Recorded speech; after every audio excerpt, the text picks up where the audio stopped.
previous industrial revolutions. And the use of these legally enforceable property right likes to encourage innovations and various kinds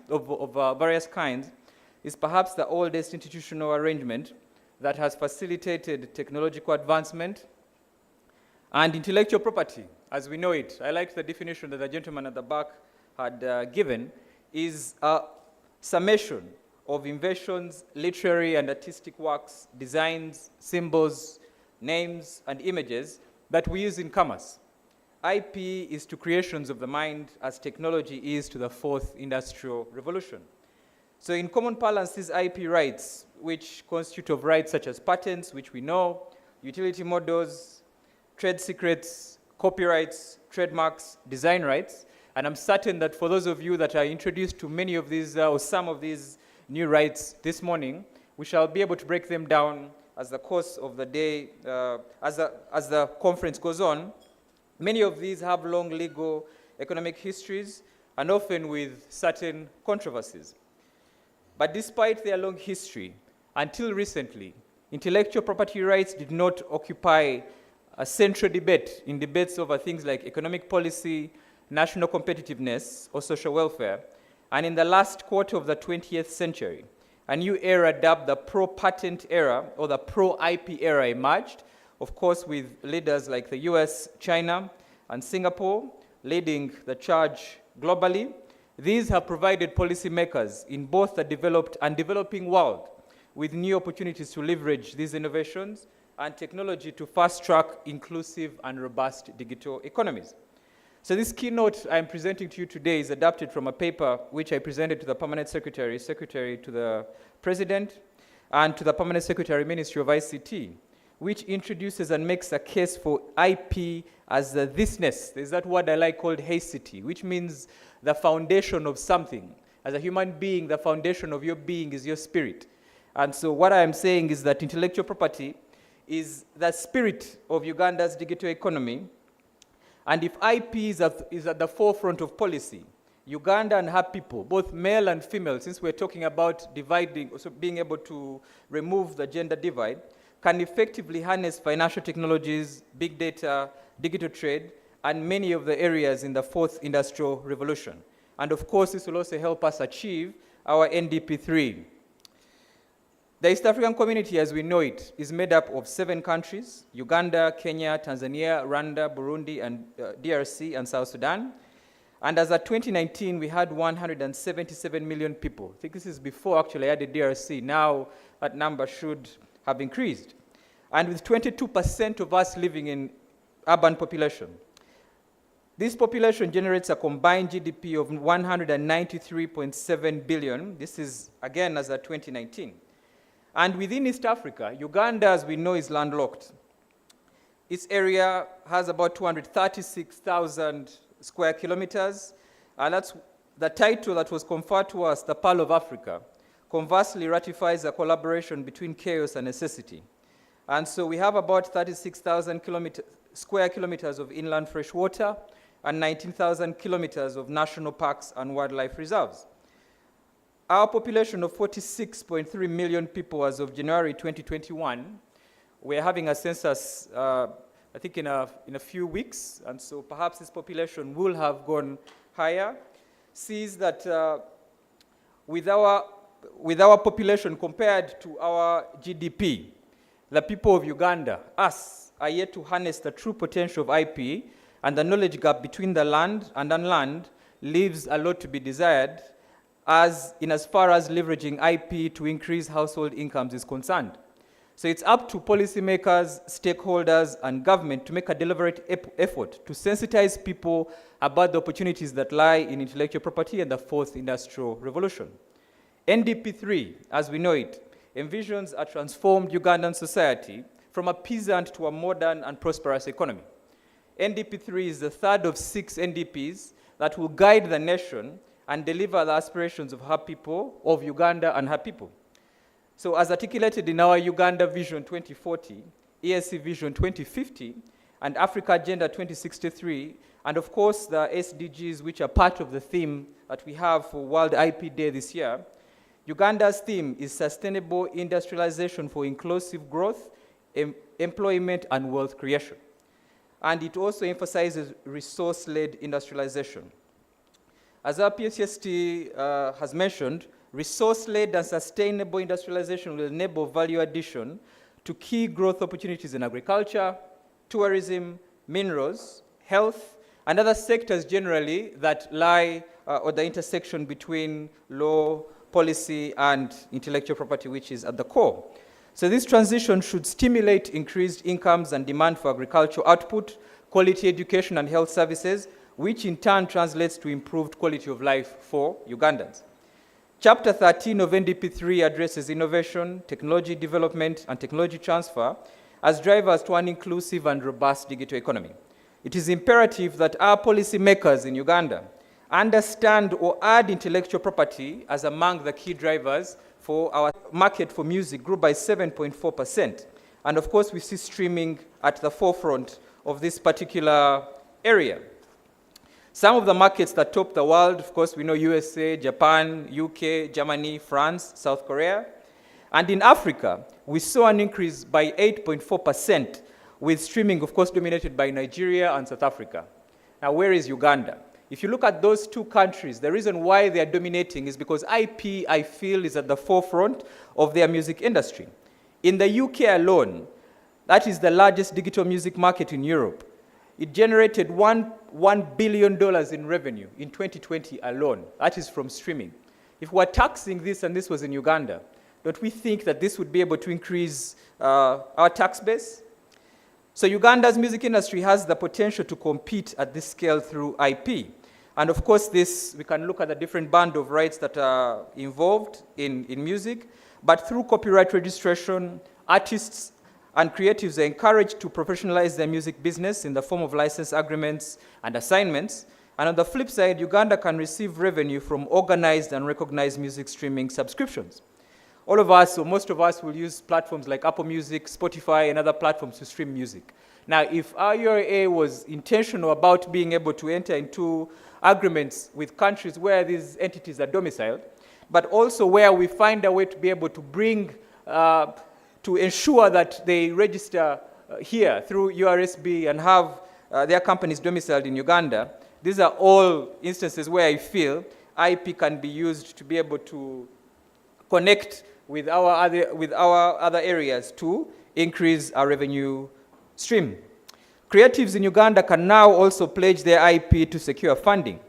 I don't know whether you know about the Security Interest in Movable Properties Act, SIMPLE, which defines intangible assets to include copyrights and other rights that are owned by creatives. So SIMPLE has the potential to provide Uganda's creatives, who are mainly urban youth, with access to revenue and accord them a stronger position to include IP in their business components and also intentionally foster innovation, as they can now see it as a bankable asset. But we need your help. How do we get these banks to understand that as a creative, your copyright certificate, as an innovator who was a software company who is developing software, that your certificate, either patent or utility model or copyright certificate, can be used, or you can use it to be able to get a facility from a bank, other than the traditional assets that we have. This is where the world is going, and our hope this morning is that we can have conversations like this. And then, of course, if we're trying to use IP as security, we know that one of the biggest issues we have is IP valuation. How do you value these assets? And so, again, this is a call to action for government to assist us, and especially since we have a few members of the ICT committee in Parliament. How do we come together to ensure that this ICT is valued? At the moment, only courts are the ones that are valuing intellectual property. There are a few cases which I wanted to highlight for you, like Kakoma versus Attorney General. For those of you that know, Kakoma, of course, is the one that created our national anthem. And he sued government, saying that he wasn't adequately compensated.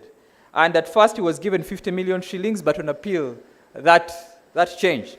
And then we also have other artists that have tried to enforce their copyright, like Angela Katatumba, who sued the Anti-Corruption Coalition, and government assessed damages, general damages at 25 million and aggravated damages at 30 million.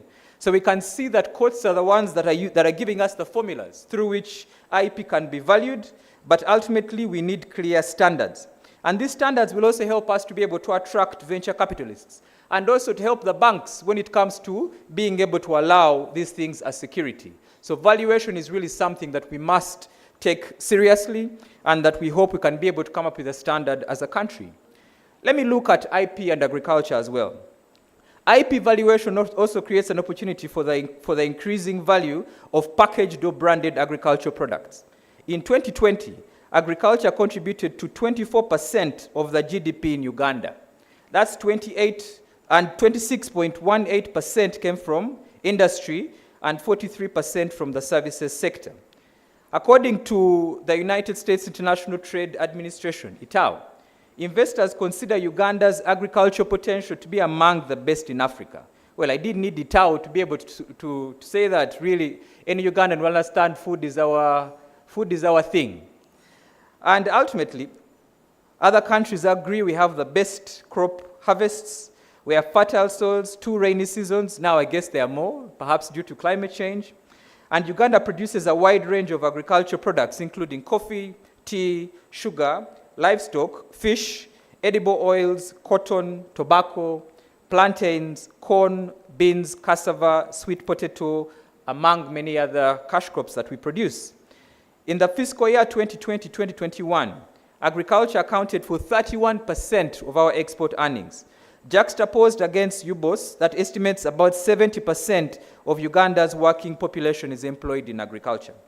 Now, if we want to commercialize agriculture and make money from it, then we must be worried about how we produce the crops that we produce. What is their quality, but overall, how do we want to package them so that we're able to sell them on the international market? An IP-leaning policy that's focused on trademarks for packaged agricultural products would increase the value of the product and will increase Uganda's exports. For example, if you look at our history, salt mining at Kibera, around Lake Albert in Uganda, has been practiced for about 700 to 800 years. And this is listed as a UNESCO World Heritage Site. Kibera's salt mining and production was one of the key economic trade resources of the ancient Bunyoro-Kitara Kingdom and sustained her people for almost 700 years. However, as at December 2019, Uganda imported 94 billion shillings worth of salt. Can you imagine that? We produced salt for that long, but we're still importing salt. For an ordinary Ugandan consumer, salt will most likely be bought in packaged form from a local duka or supermarket shelf. According to UCDA, let me move to coffee now. Coffee exports between March 2020 and February 2021 total to 5.56 million bags worth, and that was about US dollars 511 million. Ultimately, we are seeing that there is an increased production of coffee, and of course, there's more money as well coming into the country. But coffee processors at different levels in processing can benefit from exploiting the value of geographical indications. And I'm really glad that URSB has really taken the charge in this front. We do have a GI that has been registered for coffee, and I do hope URSB will be able to give us a few more details or a little more information on that. And so GIs have the potential to increase the value of our coffee and thus also increase our export base. And if Ugandan farmers are also employing quality seeds and of course looking at more specialty coffee, we will be able to benefit from what we call IP commodification. So IP protection requires a strategic legal and business expertise to basically balance and calculate and see how you can add value using IP on all or using all facets of the industrial value chain production. So a brand strategy focused on geographical indications and trademarks offers Uganda's agriculturalists and industrialists the advantage of exploiting products unique to our geography. A geographical indication is a sign used on products that have a specific geographical origin and possesses qualities or a reputation that are due to that origin. In order to function as a GI, a sign must identify as a product as originating in a given place. So a GI that is already protecting coffee can also protect other products like bamboo. Bamboo is something that the government of Uganda is actively pushing for you to grow bamboo. Things like bark cloth from Buganda, the Ankole car, which I have mentioned to mention but a few. So without branding and trademarks, Uganda will continue to export raw materials and import salt, and other consumables that could be locally produced, packaged, and sold locally and globally. Branding and packaging increases brand loyalty and guarantees competitiveness and increased tradability. For industrialization and buy Uganda, the BUBU policy that we have, Uganda must brand and package her products well. Humans are psychologically more disposed to follow a brand as opposed to an ambiguous concept. See how a national flag is very important to us. That is a brand, and that is the power of trademarks. So these trademarks, industrial designs, have the potential to change the status quo and increase tradability in Uganda. As I conclude, the biggest hindrance to IP and the 4-year growth in Uganda seems to be the limited awareness that Ugandans have about IP and about the value of their assets. This shows that government, private sector, and such collaborations are really important. We all have a role to play in facilitating this growth and allowing us citizens to embrace IP and join the rest of the world in reaping the benefits of intellectual property. So if I was summarizing, I'd be able to say that, as I mentioned to you, keynotes are more than just a weaving of words. They are specific calls to action. And what we'd like really is for government to work with us to ensure that we have IP policies that institutions have. These policies would look at, for example, whether government owns software or licenses software. These IP policies would also ensure that there is more support given towards perhaps reducing the cost for registration of intellectual property, and also being more intentional about protecting assets that we have as a country and as the people in our country. And also, in order to nurture innovation in the ICT sector, we may also adopt a hybrid approach. As I said, either you have a license or you purchase outright when it comes to software. We can also utilize international organizations such as the World Intellectual Property Organization and the World Trade Organization for knowledge and skills transfer. We can also leverage SIMPLE, which needs to be operationalized, where we need our banks and our credit institutions to be able to allow IP as security. This, I feel, will stimulate creativity and increase income. And away from that, of course, is also continuing to sensitize Ugandans about IP and its opportunities in the 4IR. And of course, adopting a brand strategy focused on GIs, geographical indications, and trademarks, which will offer Uganda's agriculturalists and industrialists the advantage of being able to sell our products across the world in a manner that is befitting of our products and where we are. So really, mine is to, again, thank you for coming this morning and to ask you, in whatever capacity you are, to think through how you as a person can be able to use intellectual property to, one, add value to yourself, to your family, and to your nation. There's a term that I've been sharing with my colleagues at office called destiny helper. Do you have a destiny helper? Someone helps you to accomplish your destiny. And so if I was using intellectual property as well, this intellectual property can be your destiny helper, and mine is to remind you of that and to wish you a good day today. Thank you very much.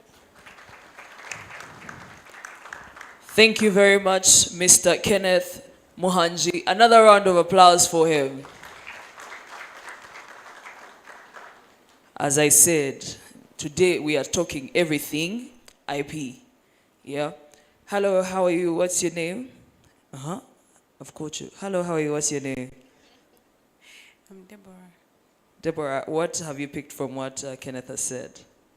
I think the most interesting part is when he was talking about the sector I am in, agriculture, and giving more hint on how valuable we are in the IP sector.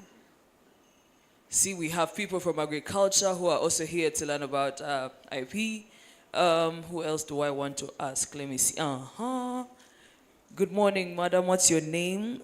And what have you picked from what Mr. Kenneth has said? Good morning. My name is Nadia Isanga. I have picked that we should get a destiny helper.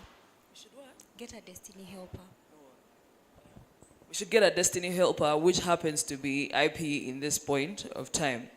So, ladies and gentlemen, we have decided to kickstart with the keynote addresses so that they can set the pace for this conversation.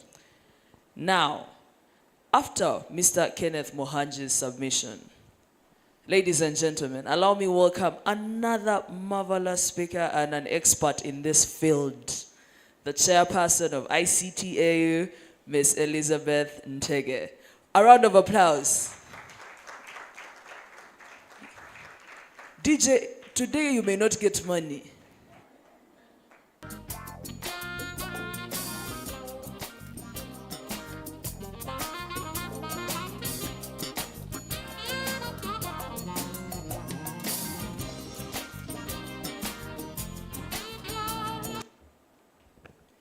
Good morning.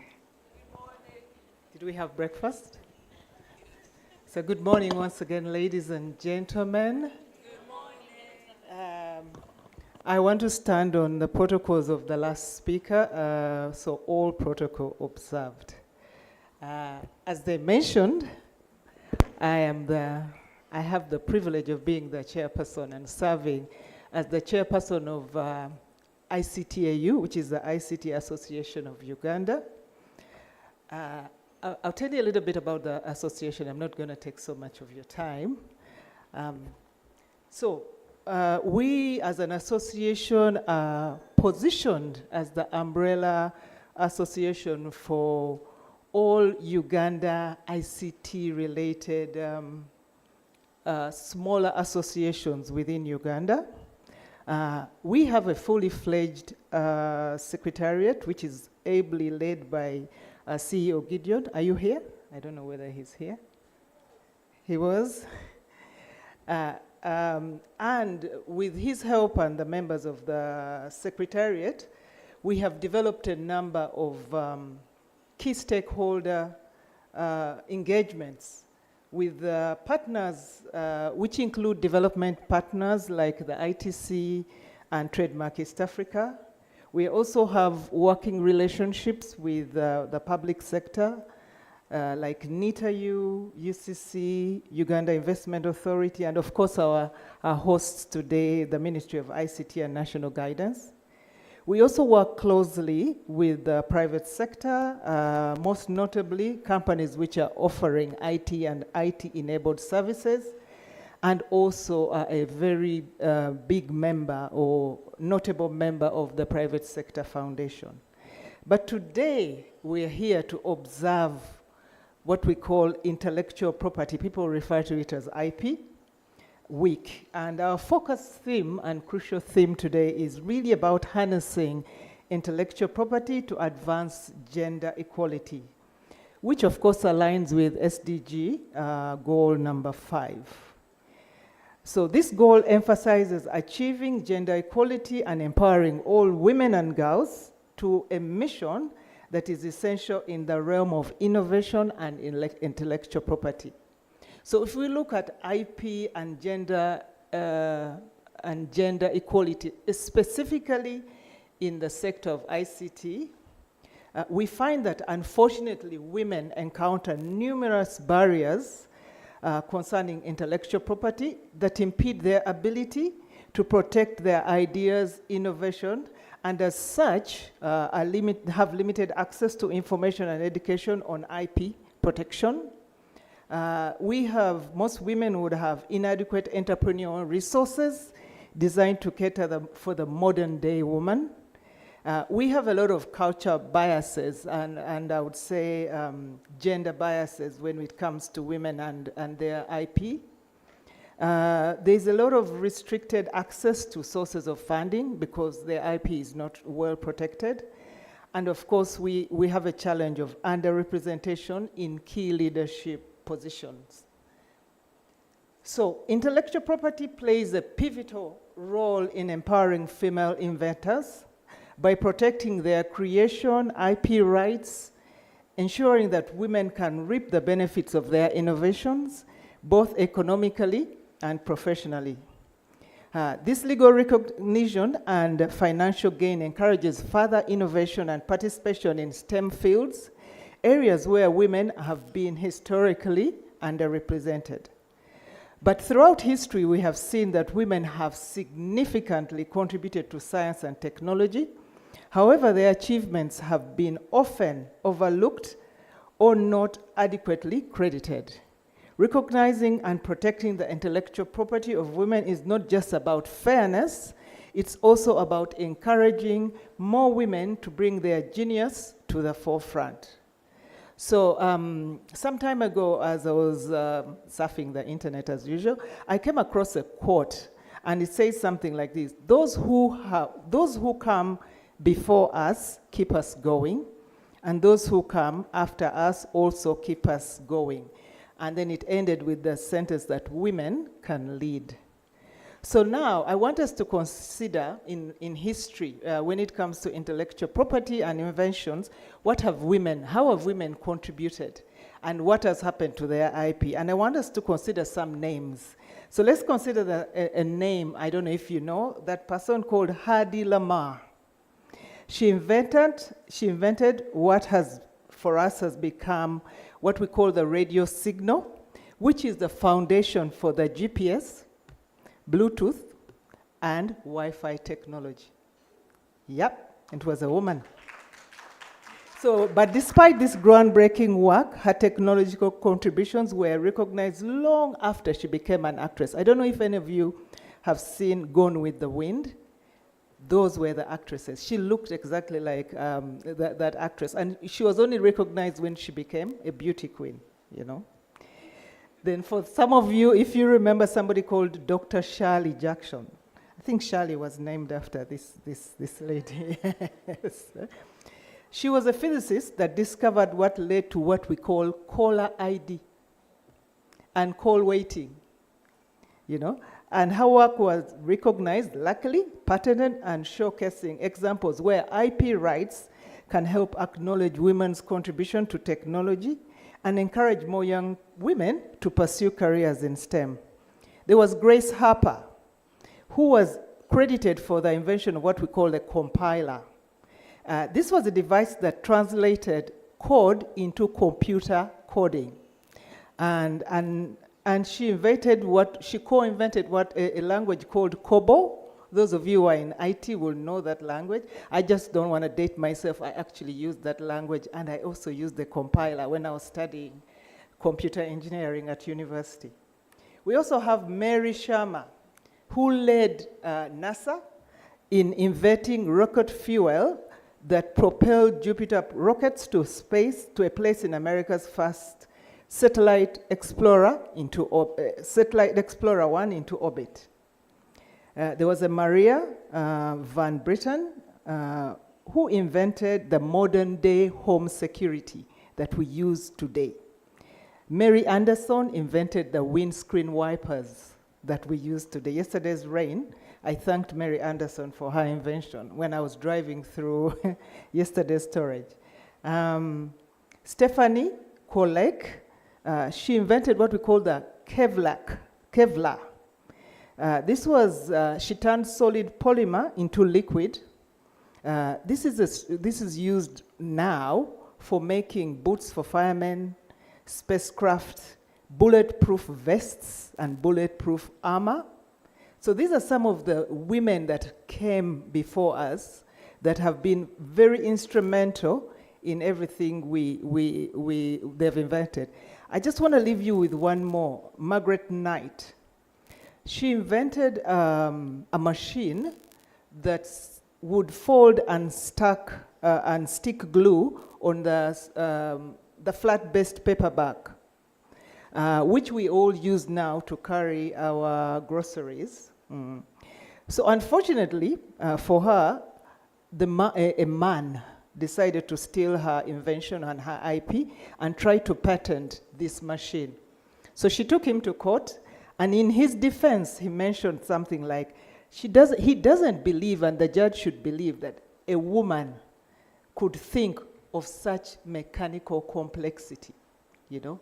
So before the judge could award him the patent, she was able to prove through her own notes and drawings that she actually did invent this, and unfortunately he lost. And so that was one of the very first cases in history where somebody, a man, dared to discredit a woman's capability in invention. So So those are women that came before us, and there's a lot of them here among us that are coming after us, and even some that are exhibiting some of their inventions in the lobby. So please take some time to meet with them. So as an association, we are committed to socializing the policies, the procedures, and also spotlight opportunities and IP to our member bodies. Our support will enable them to identify and recognize all forms of intellectual properties, as the previous speaker mentioned, within their businesses, whether they are created in-house or from external sources. We will help them implement measures to safeguard IP rights, such as filing for patents, registering copyrights, trademarks, and of course the good use of non-disclosure agreements. So here today, we commit to advocate for the support of systems that promote increased awareness, knowledge and understanding of the benefits of IP rights, especially for women. We are committed to educating young women and girls about the potential of IP rights to protect their innovative ideas, and to ensure that their creative contributions are not only recognized but celebrated. Our commitment also extends to encouraging more female participation in STEM subjects from an early age, programs that highlight female inventors, offers memberships with female leaders in technology, offers mentorships with female leaders in technology, and provides resources and support for female entrepreneurs, also something that we have put on our critical list. As we move forward, let us remember that promoting gender equality in intellectual property not only advances the rights and recognition of women, but also drives diverse and inclusive innovations that benefit this world. We will work together to create an environment where every invention and innovation by a woman is celebrated and credited just as it's deserved. So let's celebrate this Intellectual Property Week and our rights, because it is a cornerstone for a more equitable and progressive future. Thank you very much.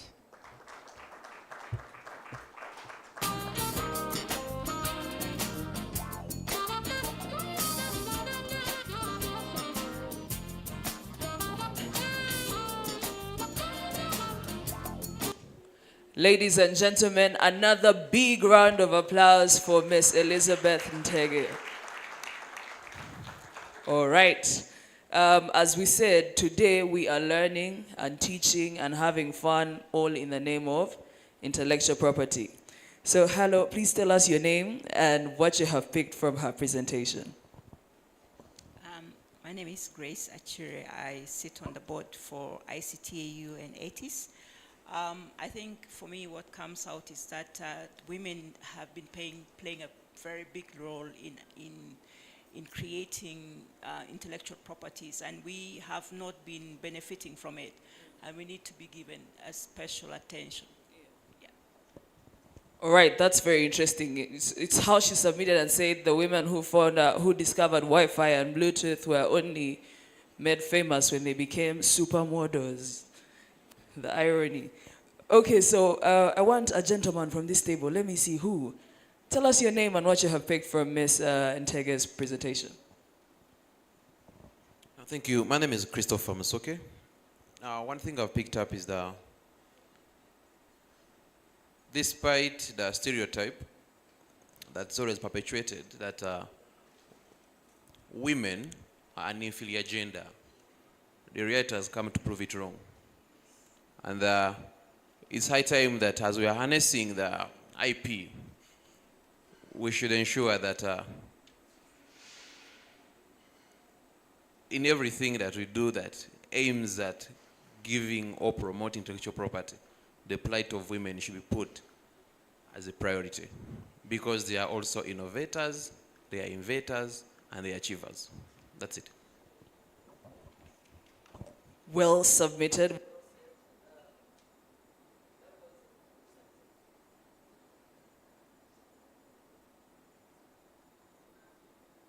Okay, so that was well put. Now, ladies and gentlemen, now that the pace has been set, are we on the same page? From Kenneth's presentation to Elizabeth's presentation, are we on the...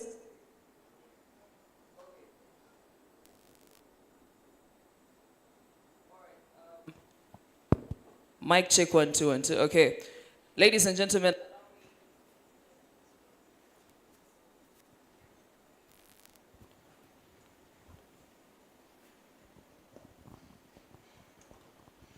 Yeah, anyway, the sound guy's money keeps going down by like a shilling.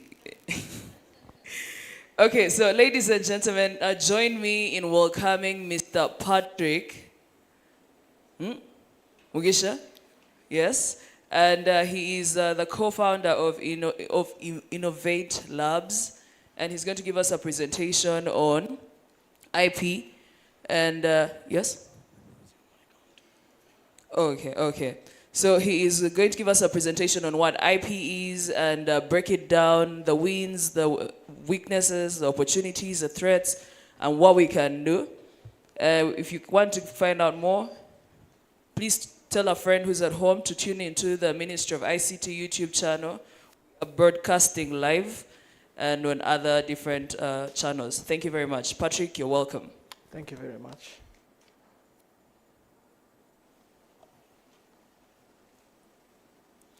Ladies and gentlemen, let's put our hands together for Patrick. All protocol observed. Good morning, ladies and gentlemen. Yeah, so my name's clear, and I just want to take this opportunity to thank the organizers and all the stakeholders for this conference. Maybe number one, just before I make any case, Madam PS, I want to thank you very much. One, for having taken on one of our former staff, Shirley Gladys, under Ministry of ICT. Honestly, let me say this, let me thank her when I'm still alive. Because 2021, I was a gone man. I nearly succumbed to COVID. So for me to be alive today, this is Patrick version 2. I was gone. And at the time when our former Ministry of Science, Technology and Innovation was abolished, we had to be taken to different MDAs. I'm still not yet redeployed, by the way. But I'm here. I'm still standing. But thank you, Madam PS. I will come officially to office and thank you for giving an opportunity. And this shows that actually mentorship is critical. The mentorship we gave to Shirley, when I see this, it was very hard to penetrate Ministry of ICT at the time. Talk about this stuff of IP and the likes. But when the Ministry of Science was abolished, it was a blessing in disguise. Now, ICT has IP at its core. Thank you very much. I think earlier speakers have set the tone on what IP is all about. And to me, what I really want to talk about is just to add something more and take on a policy dimension on what we need to do and realities of life. IP sometimes sounds so juicy, but it's a boring subject. It's a boring subject, and that's why you find there are not many people who want to practice it, make it a case where they can actually use it as a business case to support the growth of IP in this country and even the world over. It's not an interesting subject, but the day you make money from IP, you love it. Who doesn't like money? Who doesn't like money? Well,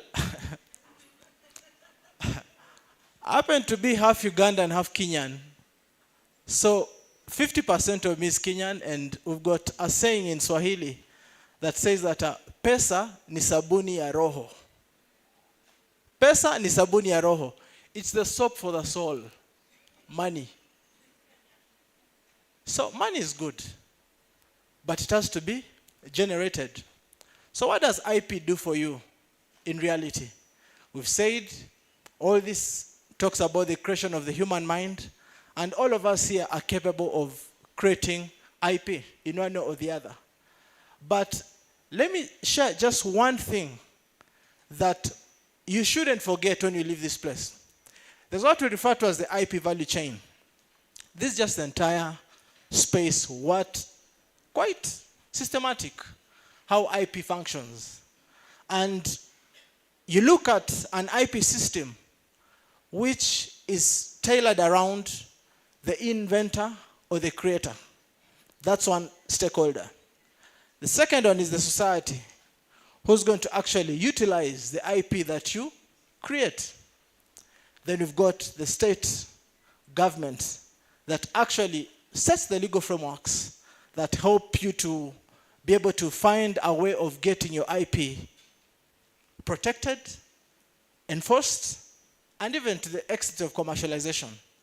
That's why we've got a URSB here, ably represented by, I think, my big sister, Mercy, and my other colleagues there. So it's very important. So that is the IP system. The inventor, the creator, society, and the government. The IP value chain begins with generation. IP has to be generated. It has to be generated irrespective of the type of IP. We've mentioned patents, we've mentioned trademarks, we've mentioned trade secrets, we've mentioned designs. They have to be generated. Someone has to generate this. For the case of patents, for example, if you're a computer engineer, you have to generate these codes. You have to generate them. And as you generate them, you have to generate them somewhere. IP is not generated in a vacuum. All right? So whether in academia, in the private sector, public research organizations, IP has to be generated. So an enabling environment is required. This could go as far as having an enabling policy at the institution to make IP possible, right? So if you are not financed, Ministry of ICT, Madam PS, earlier on in the chart of account, the last edition, we never had codes that could support budgeting for IP protection, tech transfer, research and development. But now, in the current edition, those codes are provided for. So Shirley's department can ably put aside resources to support IP protection for innovators in the ICT space. It's now provided for. It's possible. We made that possible when we were policymakers then. So at least that one, you can know that you can be supported in that regard. So, at times, generation is possible through collaboration. Yeah?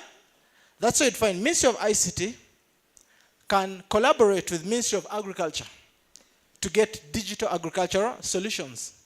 Collaborative. Government to government. It's possible. Or ICT can develop these solutions internally because they've got expertise. Now that's a form of closed innovation. Open innovation, you realize I don't have enough support inside. Let me outsource. You work together. That's possible. So after you've generated the IP, what happens then? Protection comes second. Now, if you don't protect, you can't claim ownership. Are we together? If you don't protect, you don't claim ownership.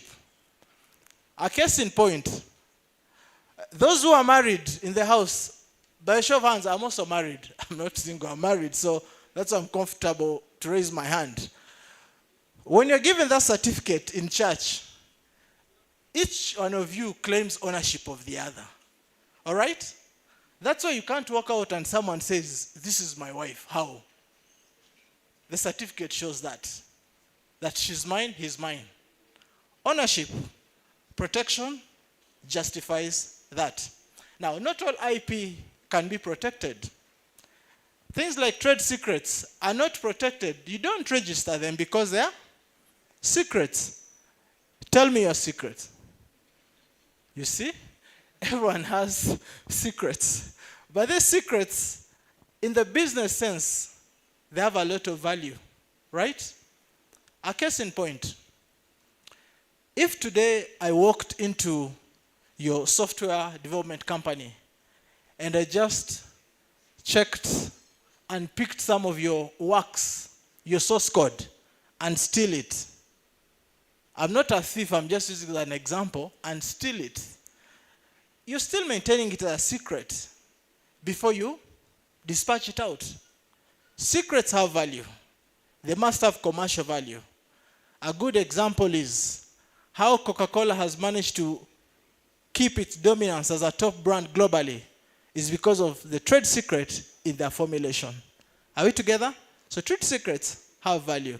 And trade secrets, by the way, move along that. Even for case of patents, before you protect them, there's information you want to keep before you submit an application at URSB, at the National IP Office. That's why issues of non-disclosure inventors, I'm not discouraging you. Of course, you try your luck, but they do not. Why? Most of these inventors, you'd find that they're just mere incremental inventions that have already been done before, small adjustment, and it may not gain so much commercial value. But at the end of the day, you need a strategy. So commercialization of IP, you may actually take it from a different approach. You can license it out. You still own part of it. You remain the inventor, but you have partial ownership. You can assign, outright sell, and you continue, and you benefit. So you'll get some money at the end of the quarter, at the year, you're able to get some money. You commercialize that. You'll get that money. Then, you could also donate out of a kind heart. Yeah, people have innovated and donated these things to governments to support public good, interest of public good. So that is commercialization. And this is a very critical aspect of IP, because if you can't generate money, a lot of money is put in R&D, especially if you look at the biopharma space. I'm a chemist by background. And so this is a space that interests me because so much money goes into R&D when they want to develop new drugs. Close to $10 billion. If today, Ministry of ICT, you went to government, to Honorable Matia Kasaija, and you say, we need $10 billion to invest in artificial intelligence, he will laugh. He will laugh at you. Why? It looks abnormal. But companies invest that kind of money for the sake of IP. Are we together? All right. So last is enforcement. What you own, you'll protect it. And make sure that you don't have free riders who want to use it at your expense. So that's why lawyers are here. My brother Kenneth and Katie, I salute you. And they've done a lot. They really hope when it comes to litigation, mediation, and the likes. People are going to use your things. Piracy, your music. People are going to do some photoshops of your images and the likes against your will. Value he was mentioning is, it's good, it's a good start for Uganda, but it's cartoon money. Just check globally the kind of IP damages that are paid. Billions of money, hundreds of millions of dollars. So tax revenue, NTR. So how, and these are statutory fees. So it may not be within her capacity. It may take Parliament to pass something to make this a reality. When it comes to R&D, supporting innovators, what's there to show that we need to give? It has to be deliberate. That for every funding that comes out, we need this percentage to be women-led innovators. But trust me, this world, you fight. Women, you have to fight for your rights. But the other thing is, parting short, sometimes women, you cause your own problems. Because when you are in positions of influence, you want to support men as opposed to fellow women. That's it. That's it. You want to support men rather than fellow women. Uplift them. The late Dr. Martin Aliker, may he rest in peace. So ladies, when you're in a position of influence, mentor other ladies. Mentor other ladies. It's as simple as that. Well, I don't have daughters, I only have sons. But let me prepare my sons to be good husbands. They'll mentor maybe. Yeah, that's the thing. But women mentor fellow women. Men will fight our fights. Women carry each other. Don't just be closer to your fellow women in times of grief. Even in times of carrying up, push up the ladder, do it. Thank you very much. I'm here, I think the whole day. I'm not going to charge anyone for any consultancy, but after this day, I will charge you. Thank you, because I have to survive its business. Thank you very much. God bless. Ladies and gentlemen, another round of applause for Mr. Patrick Mugisha. He has said that after today he will be charging IP services because he has I think registered IP for his services at this point.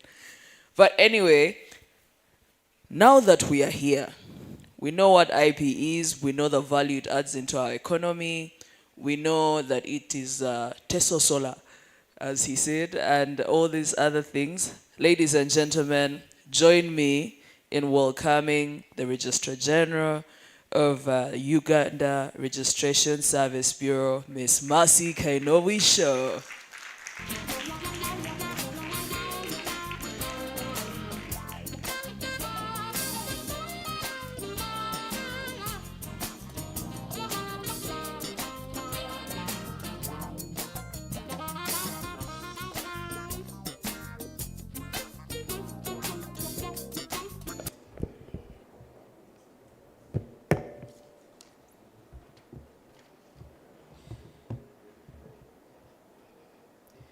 Good morning to you all.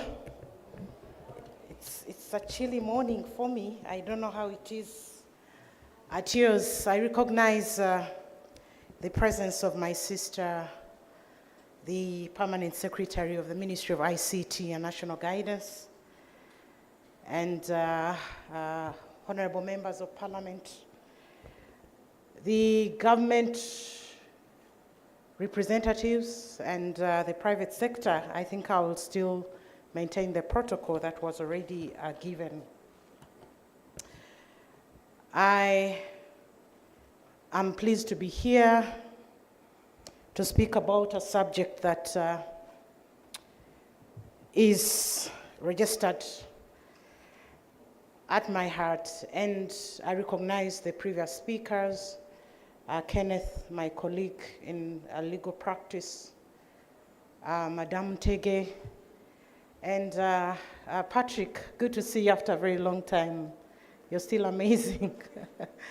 Yes, I came with my team from Uganda Registration Services Bureau. Please stand up for recognition, because I value that the work you do. These are experts in intellectual property. And Dennis, you decided to sit with other people, but Dennis is our head of PR. Thank you very much, my colleagues. I was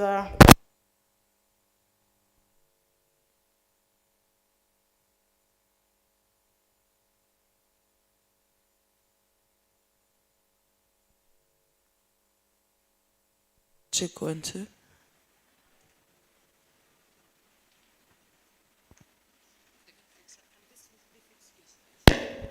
Okay.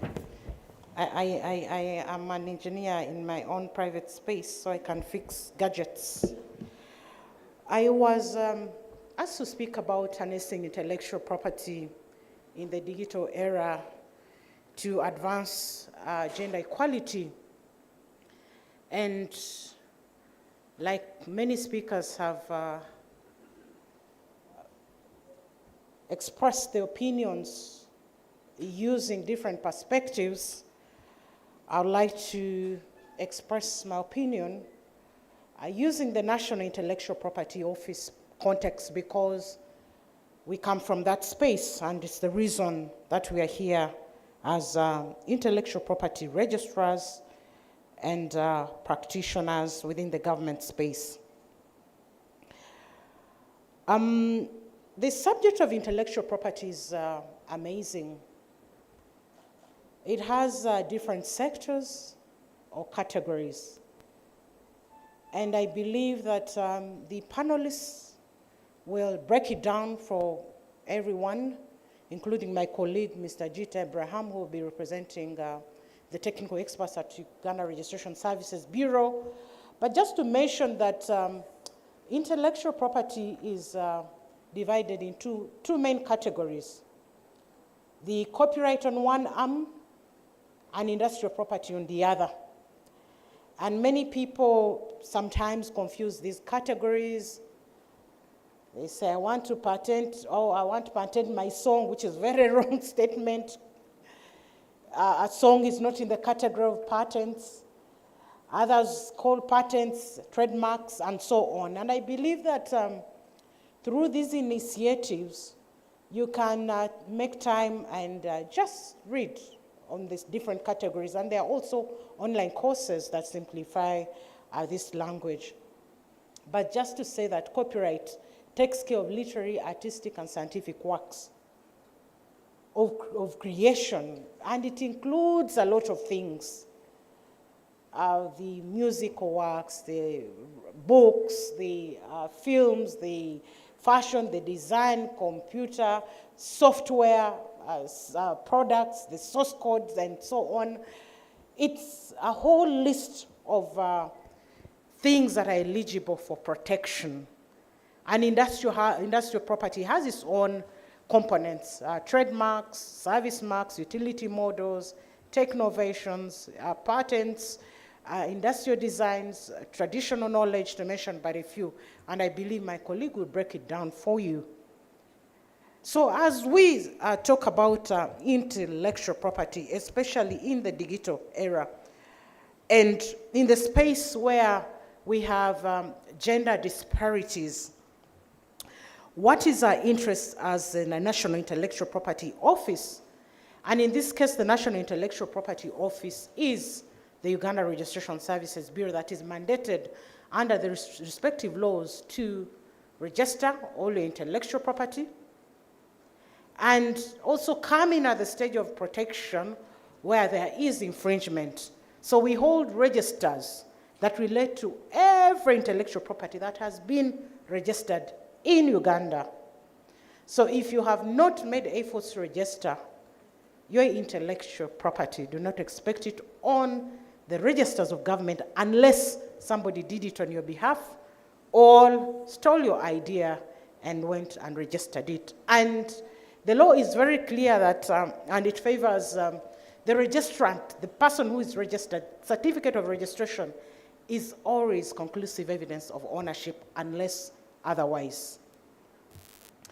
And so the National Intellectual Property Office, Uganda Registration Services Bureau, plays critical functions in the promotion, protection, commercialization, and enforcement of your intellectual property.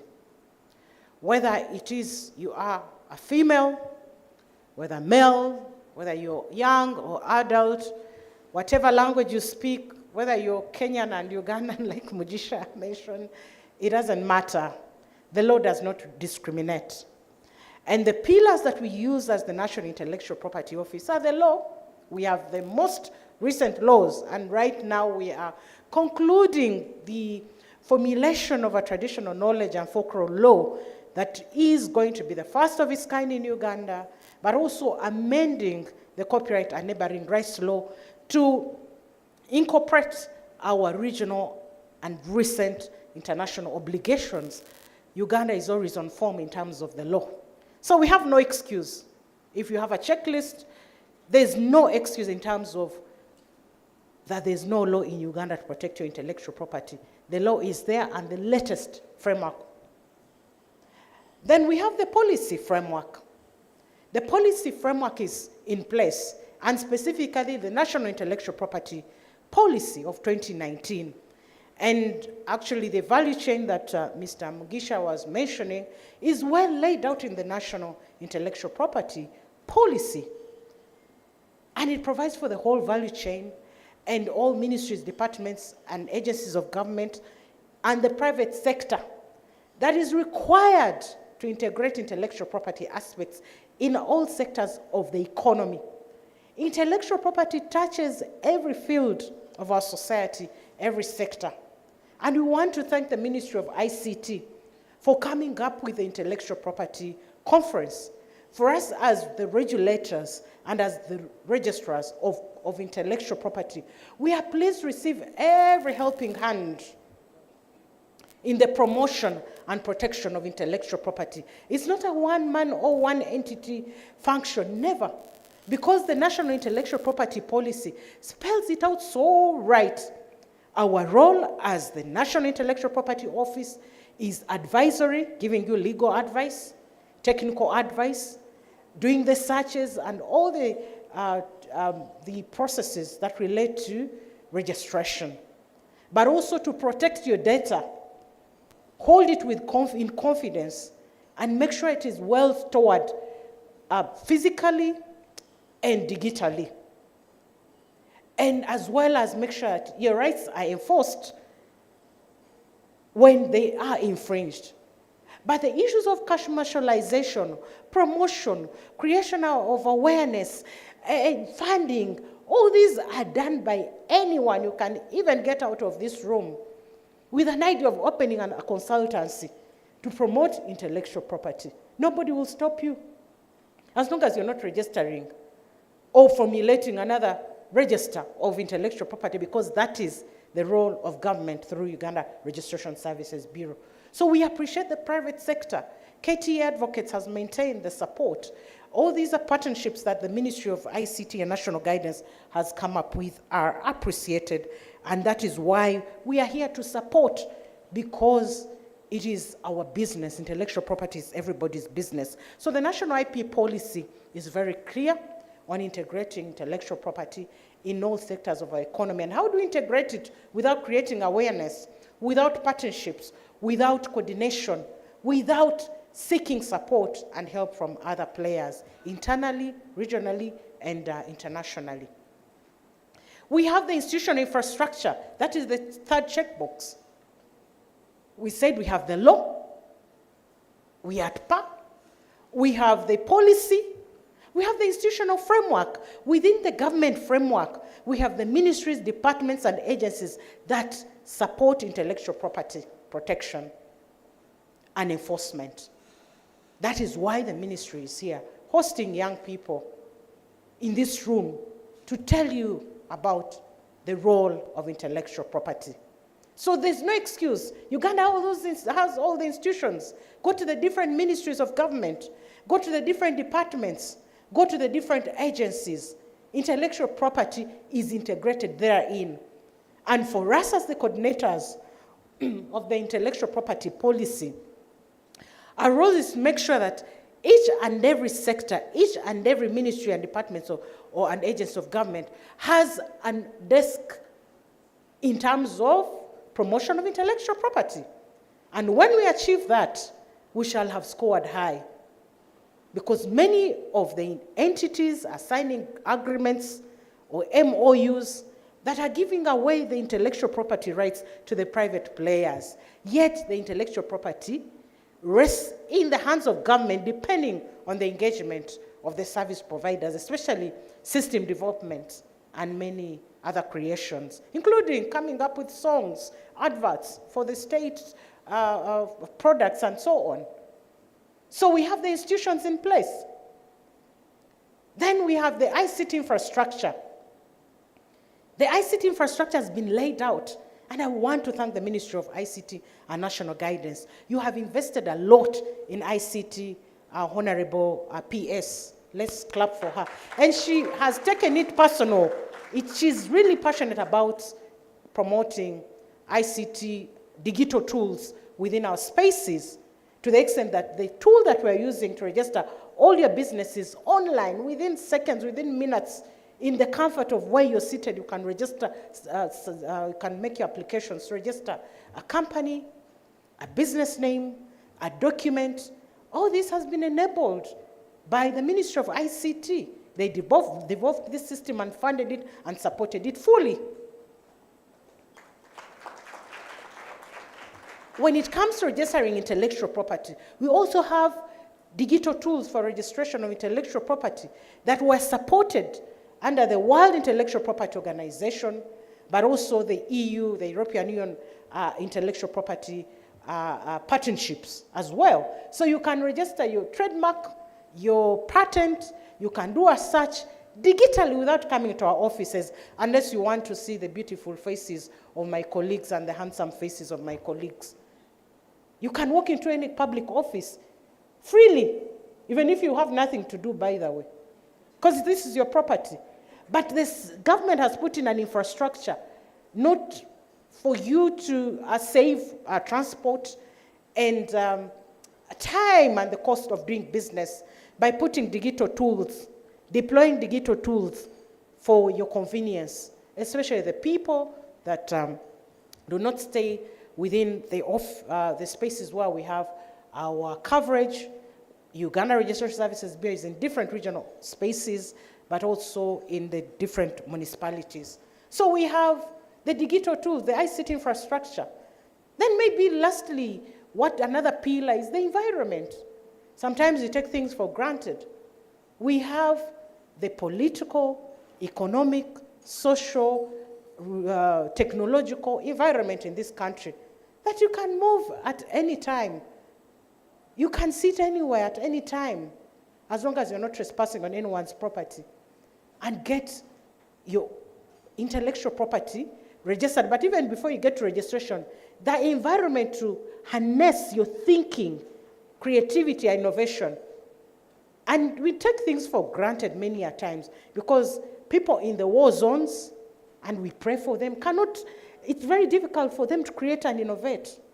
For you, you have all the space, you have the technology, you have the internet, you have the environment, you have all the freedom that you need, but you're not creating, you're not innovating. So, umuntu agoingewa, tell me, what excuse do you have? You have the education, infrastructure. The state has been promoting STEM. You can go to any school, you can enroll online. Uganda has over 70 universities. You can even study online. There's free primary school education. There's free secondary school education. So you can study, there's no excuse, colleagues in Uganda. We are putting this context because we have seen what is happening in other spaces. So you have to be patriotic and love your country and utilize and create knowledge products. Write those books. Register those systems. Go to these innovation hubs that have been put by the Ministry of ICT and national guidance, but also the private sector has put out innovation hubs.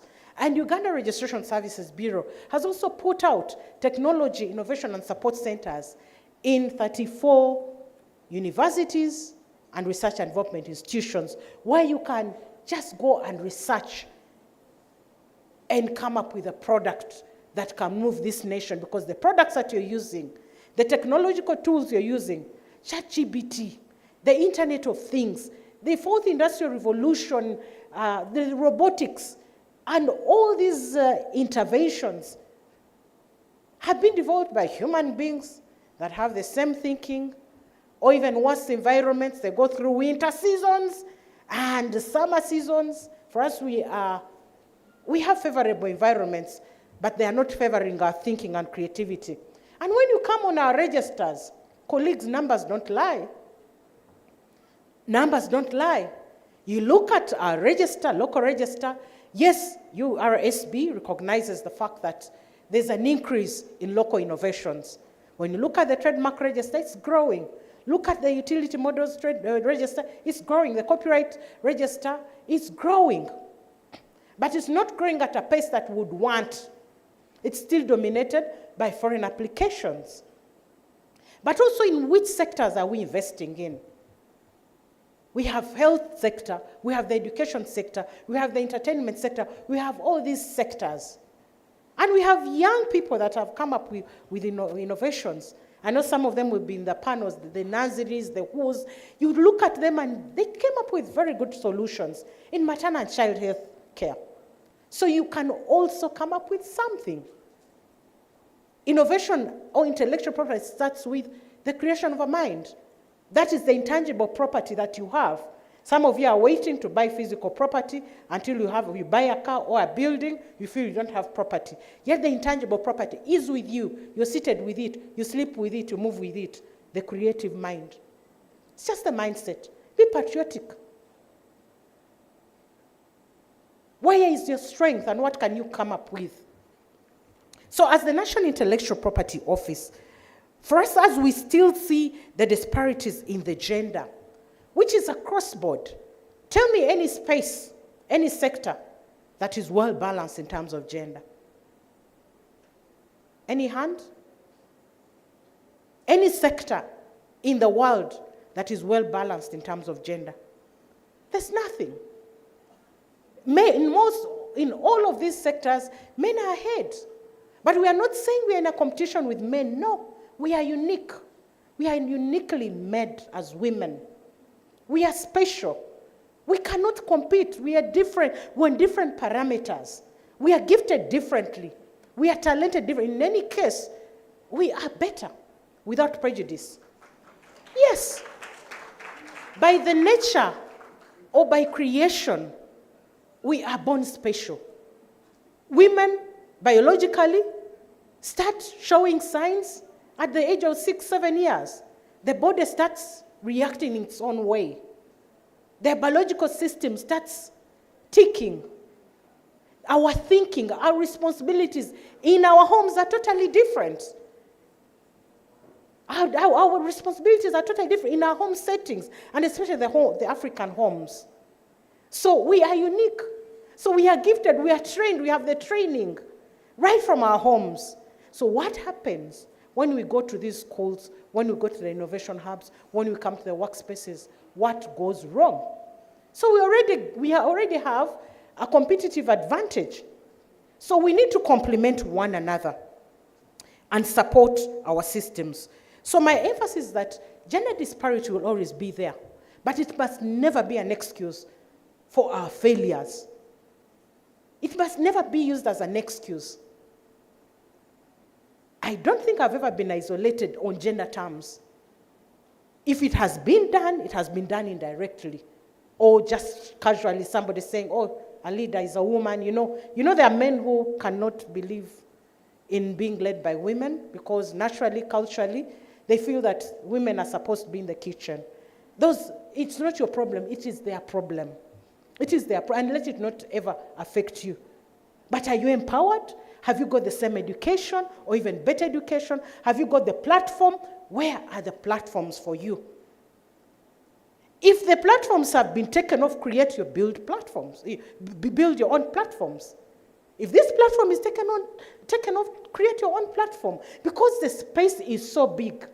Look at the women in the markets. I love going to the markets and chatting and sitting with those women as I eat some oranges and and bananas. I pay for them. But I love that environment. Look at the women in the markets. Look at the women in the fashion industry. Look at the women in ICT, like our very own Dr. Amina, the PS. Look at the women in IT. Look at the women in the music industry. I had a girl. Okay, I'm talking about women and girls, sorry. Where I say women and girls, because I know we have a majority of girls. So look at the women and girls in the coffee sector. Look at the women and girls in the agriculture sector. Look at the women and girls in the IP office. Where are we? Please, I know some of them are displaying there. Women and girls in the intellectual property office, URSB. Others are out there and Faith here. We are everywhere. Women are everywhere in the market space. But what is the problem or what went wrong? I wrote the statement of the problem here, and I will read it verbatim. As a researcher, I keep asking myself, we have the laws, we have the institutional infrastructures, we have the policy, we have the environment, we have the education, we have the political will, we have the support, we have all these things, but where are the dots? Where are the missing links? How do we connect to those missing links? Are we mentoring well as an IP office? Because we've put in place many products, initiatives. Some of them are supported by the World Intellectual Property Organization. Others are supported by the African Regional Intellectual Property Organization.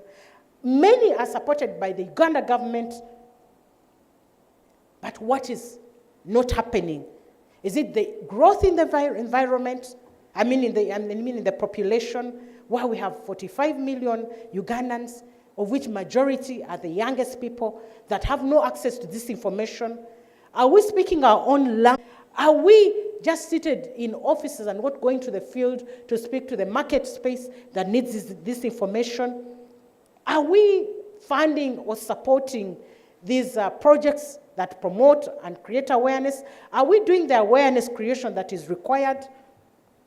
Where is the problem with all these nice things that we have talked about and the critical role of the National Intellectual Property Office, which is Uganda Registration Services Bureau, that has invested a lot in registration and granting intellectual property rights, that has invested a lot in providing information, resources, in capacity building of staff and beyond, in education and awareness, in the policy development, dispute resolution, because we hear all these cases to do with intellectual property. And by the way, if anyone, or if you ever have reasonable suspicion that somebody is infringing on your intellectual property, we have the dispute resolution powers. So we handle these every day, and we mediate and enforce. Then the international collaborations that we have made as Uganda with the World Intellectual Property Organization, the African Regional Intellectual Property Organization, the supportive framework that I've already mentioned. Where is the problem in terms of intellectual property generation, in terms of intellectual property protection, in terms of intellectual property commercialization, intellectual property utilization, and intellectual property enforcement? Where is the problem? And what role are you playing along that value chain? As I was trying to think about this topic this morning, I said that despite all these efforts that government of Uganda has put in place, and also the recognition that intellectual property is an economic, social, technological, legal tool for every Ugandan and citizen, there's still a gap in terms of the social, cultural, and economic barriers, in terms of women creating opportunities, taking advantage of the platforms that have been created, but also the fact that the law may be in place, but the awareness may not be reaching the people or the future generations. The schools have been left out in terms of intellectual property penetration, because we're looking at just intellectual property in the field. Where is intellectual property in our education system? If we need intellectual property to penetrate, it has to start in our homes, in nursery schools, in secondary schools, in universities. So we need the Ministry of Education in this whole game. We need to have special programs for women. Women are special, and they cannot be taken in a wholesome. Women need special care. You know, naturally, I think men who know that women are special, you must be special, because women are special and they must be taken or treated in a special way by our nature. So if we don't put special programs for women, then we'll miss out. The same for the youth. We need special packages for women. And of course, from Mujisha's presentation, he was proposing incentives, half pays for registration fees. Those things can come as long as the Registrar General is given powers to waive the fees. but the law catches up with us. So those are some of the creations around the interventions. The unawareness pandemic, if I may call it. Many people do not know the benefits of intellectual property.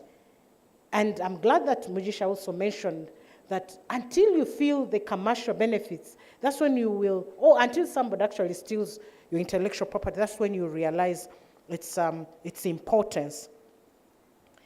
And we also need to recognize that the women are already in this space of intellectual property. And you've heard from Madame Ntege, giving those examples of women that have innovated in Uganda and beyond.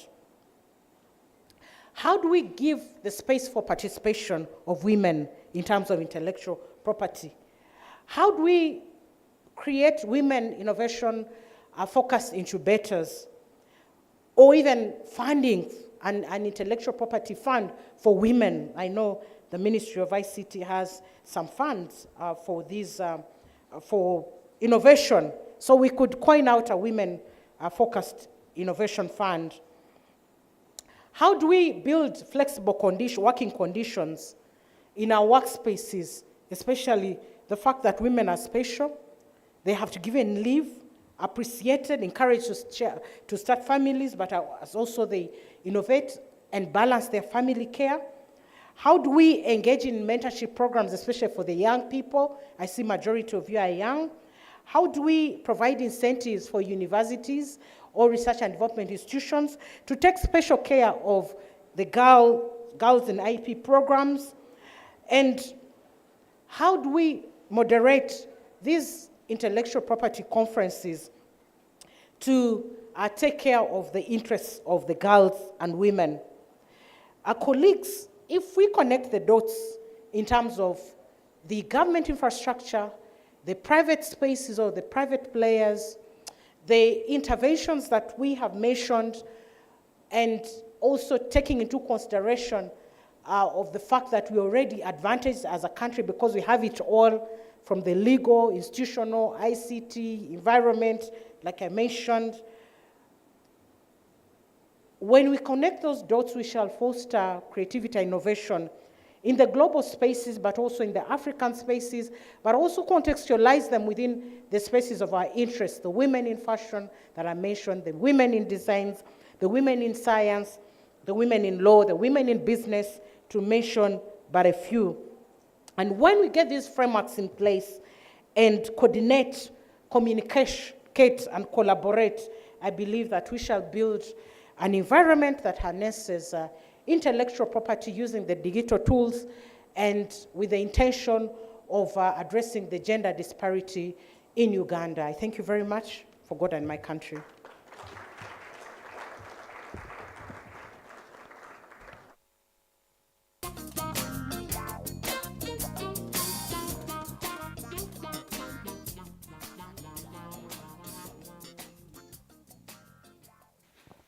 Ladies and gentlemen, the one and only Registrar General Mercy Kainowisho has shared her 100 cents and more with us. Let's thank her very much. I would have, I feel like I should have read this before, but I'll still read it now. We are harnessing IP in the digital age, right? And once again, okay. We're going to do a panel to just add more practicality to the references that Registrar General Kainowisho just made, and the previous speaker, and the previous speaker, and the previous speaker.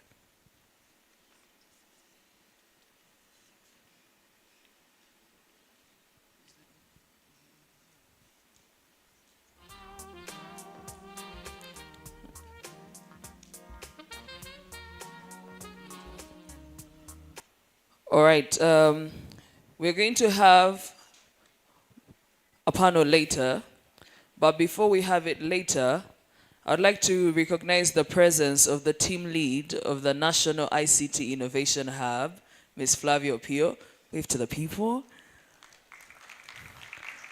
So when they were saying the innovation fund, don't say I didn't hook you up. Anyway, I'm joking, but she's the head of the National ICT Innovation Hub. We have a hub in Nakawa that supports innovators and creates space for innovation and so much more and so much forth. So feel free to check it out, come pay us a visit, and we may be, what? Oh, you can also check out the website, www.niih Innovation Hub. Check it out. Allow me welcome. We were supposed to have a word from the head of the ICT Parliamentary Committee. But ladies and gentlemen, join me in welcoming Honorable Engineer Cuthbert Abigawa Mirembe, MP Chivale County, the one and only, to give us his remarks. Thank you very much.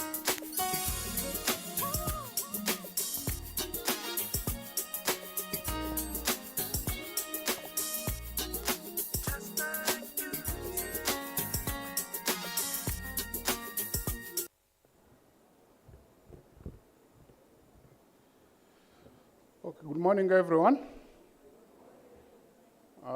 All protocol observed.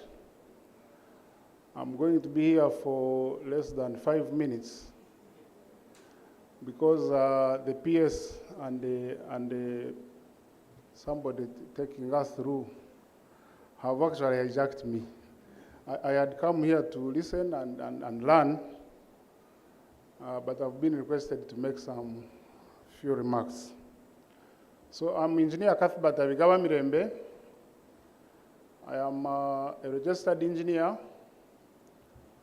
of electrical engineering, but with a strong bias in telecommunications.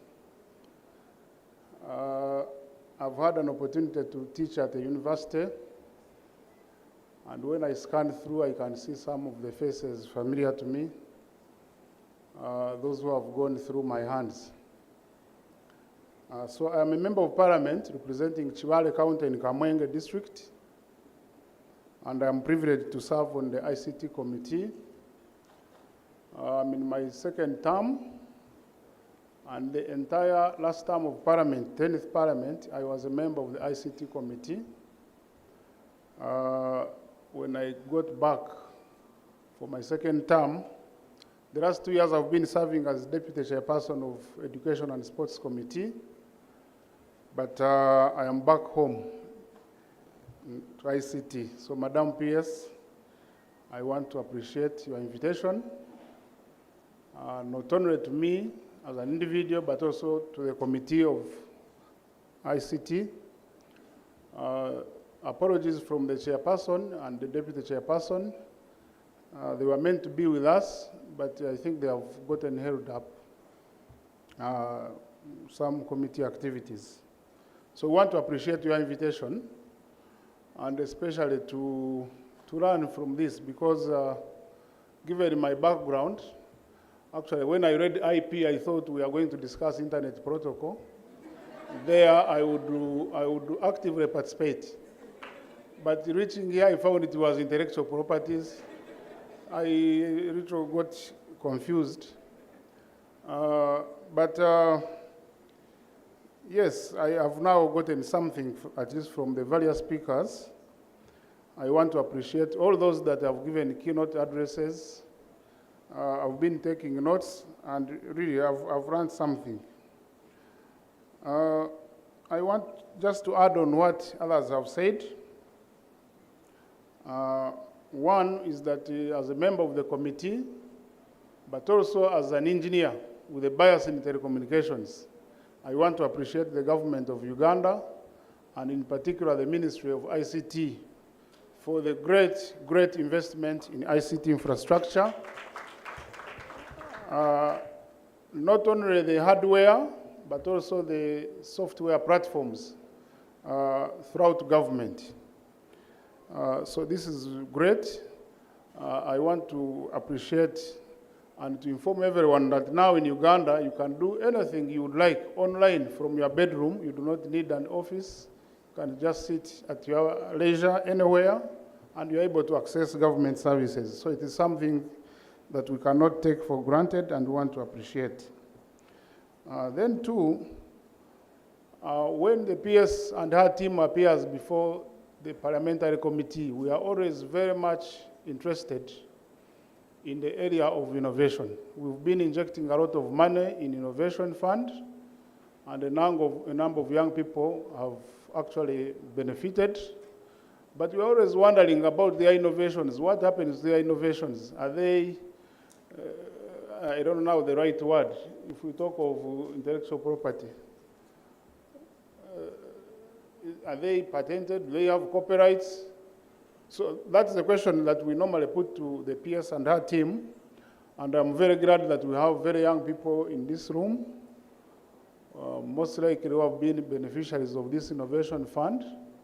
So I guess there is quite a lot you are going to learn from here and be able to patent and secure copyright for your innovations. Recently, the committee was assigned a petition from Ugandan artists and musicians. They had a complaint against the telecommunication providers about the use of their songs as colouring backtones, CRBTs. So we processed that petition, but among the things we discovered is that some of their songs are not actually, they don't have copyright. They are patented somewhere else. So we realized they didn't have really a strong case when they appeared before us. But one of the impediments they put across was that we have a law on copyright and neighboring rights. And this law it has been here for some time, so it required amendment. And I'm very glad the head of URSB has informed us that they are working hard to have this law amended. So, Madam Massey, we are looking forward to receiving this bill because in Parliament, I think when we were presenting our report, it was a very hot topic. So we are really waiting on you to have this amendment handled as soon as possible. Then, few questions which have remained in my mind. One is that especially for these young innovators, yes, we're encouraging them to have their innovations registered, but I don't know, is there something like a toolkit that can guide them through the process? That is not quite clear. And two, how is the registration process? You know, at times we can talk of registering, but you may find the process is either too complicated. So I don't know how easy is it to have these innovations registered. And of course, the obvious one, the cost of registration. Then lastly, there's a great concern about awareness.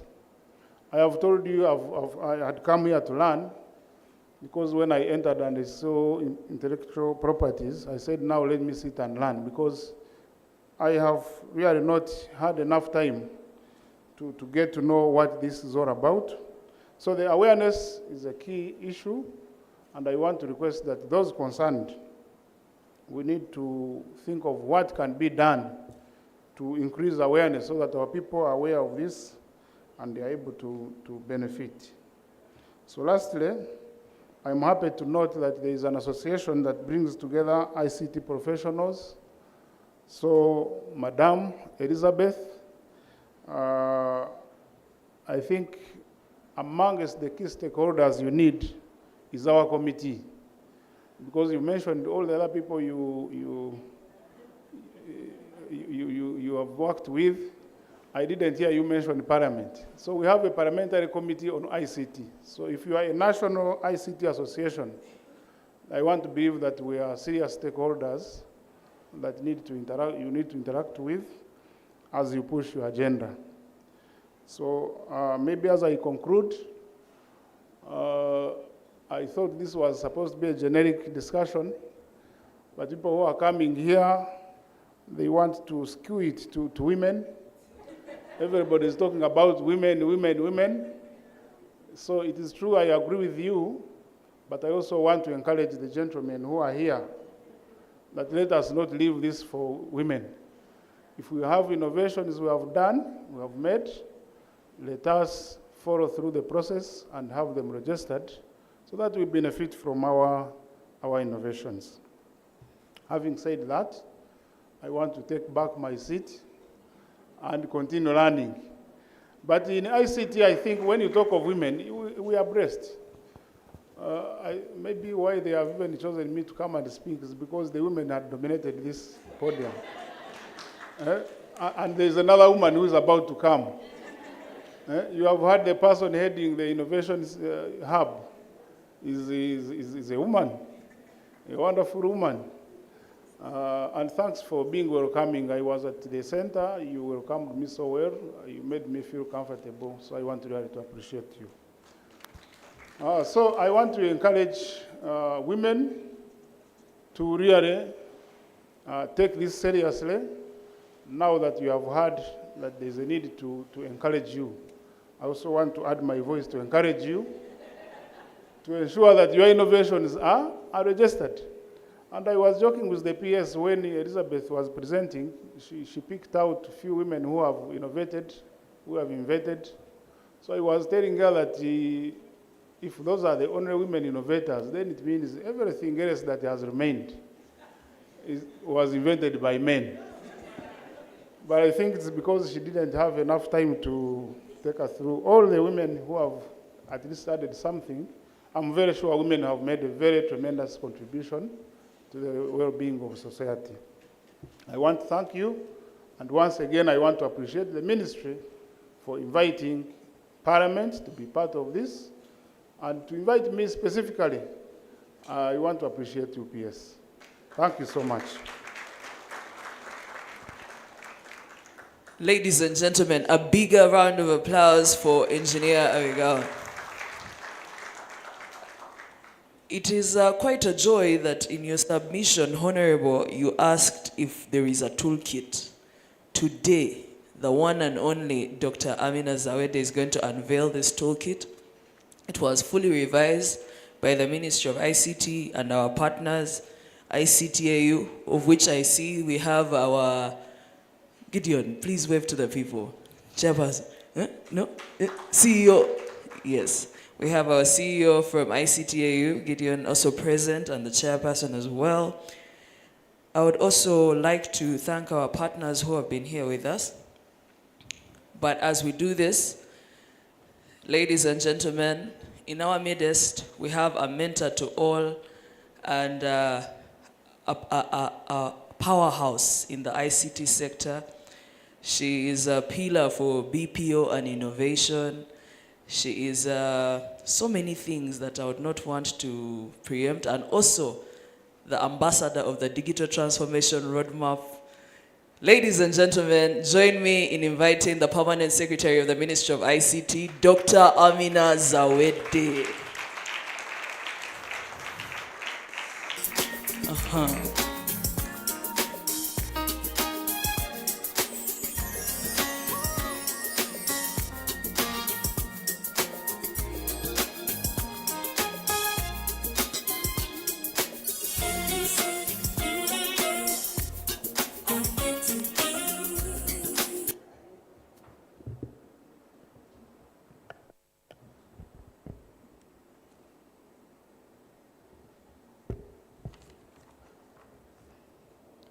Thank you very much, Brandy, and our previous speakers.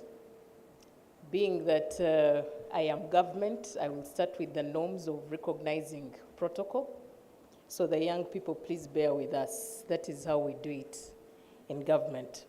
I recognize the presence of Honorable Member of Parliament, Honorable Cuthbert Abigaba. I know others might join us along the way because the ICT Parliamentary Committee was invited in full swing. My sister, the Registrar General, URSB, and we forgot to mention the Vice Chairperson of the World Intellectual Property Organization Advisory Committee on Enforcement.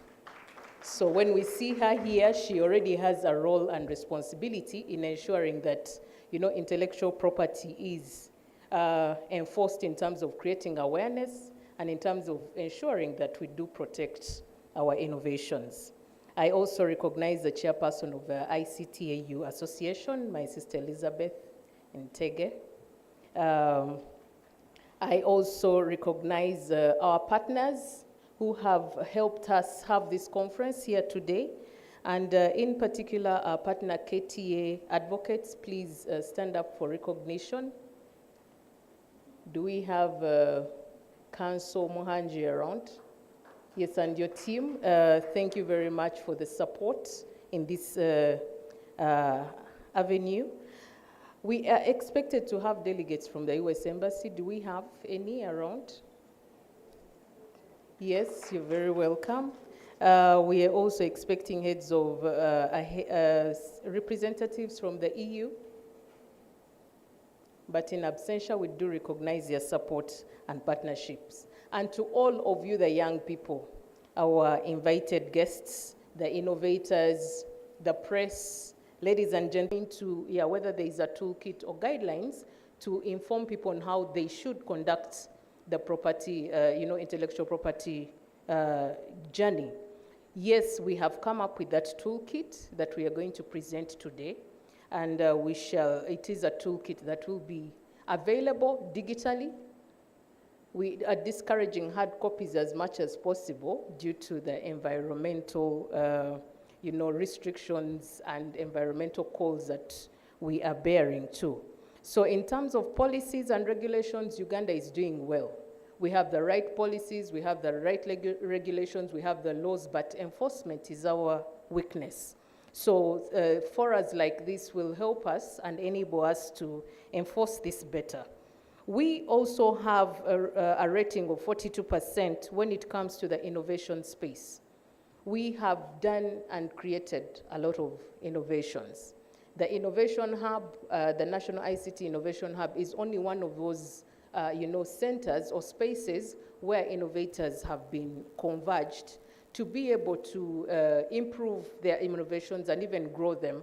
But we also train them and give them the skills they need to either come up with the right business plans for their innovations, come up with the right costings for their innovations, and also be empowered to market their products. But where we fall short is that before they register their intellectual property rights, someone can easily come and take away their idea and thrive on it. So we are trying to create a balance and to encourage people to always register their intellectual property as soon as they have, conceptualized their idea, even before they roll it out. You don't have to wait for you to get a client to buy your product for you to register this intellectual property. Some of the innovations we have supported at the ministry have actually scaled up and are being consumed by government. The online business registration system that URSB is using was developed by our own Ugandans. And because they have registered their intellectual property, they can also go and trade that product in the region, on the continent, and that is what we are looking for. When you go to market your products and you don't have some of these rights registered or protected, you will not have a competitive advantage in the market. So we are doing this I think it's Mr. Mugisha who said it's a boring subject. It's boring, but when you look at the rewards, they will surpass the boredom. So you should pay very specific attention to this subject because it is standing between you and getting money. The government is committed to continuing this remarkable journey faster if possible. And some of the discussions we expect to hear from you is how do we get better? or how do we manage to do this in an accelerated manner? How do we create communities? You know, I am from academia, and we know we have communities of practice where people with, you know, where people with similar interests, similar qualifications, or similar minds meet and discuss how to bring this forward. We can create a community of practice on this subject matter and see how we advance the knowledge that people are supposed to acquire. Brandy mentioned about the digital transformation roadmap. The digital transformation roadmap is a strategy or direction that the Ministry of ICT set out, working together with the private sector, working together with development partners, civil society, and everybody, for us to shape how we are going to move the digital, you know, how we're going to walk the digital transformation journey. As a country, we first, of course, looked at what do we need, what are the fundamentals of digital transformation. The fundamentals include having the right, you know, an enabling environment for you to transform. You have to have the right policies, the right laws, and all that, and Uganda is doing very well. I just told you we're at 77%. And our challenge is enforcement. And we are saying moving forward, we are going to ensure that we put every measure in place to enforce the laws that we have. But the other fundamentals we need to really step up our game on are infrastructure, and those are the 5 areas of focus for our roadmap. We focused on 5 areas for the next 5 years, starting with this year. The first one is infrastructure. You know, infrastructure in terms of connectivity, infrastructure in terms of devices, access to devices, infrastructure in terms of, you know, the spaces, the innovation hubs, and all these data centers, and maybe the facilities that you need for you to do your registration. That is also infrastructure. And our aim is to establish integrated digital infrastructure with sufficient capacity to meet current and future demands, aiming at 90% penetration of internet connectivity across this country and 90% broadband coverage nationwide. As we do the registration of intellectual property rights, we don't want you to walk to URSB to do that. But wherever you are, in northern Uganda, if you're in Arua, in Moroto, northeast, or you're in the far east in Tororo Mbale, or the other side of Choga in Fort Poto and Kabale, we need everybody to just log on and do what they want to do. And that speaks to the infrastructure we have to set in place. The next area of focus is digital services. We have to take as many services online as possible for us to be able to, you know, to accelerate e-commerce, to accelerate businesses, and to improve efficient and service delivery to the citizens. Of course, in your innovations, whatever innovations you're doing, I do not think there's any innovation today that will thrive without operating online. Does it exist?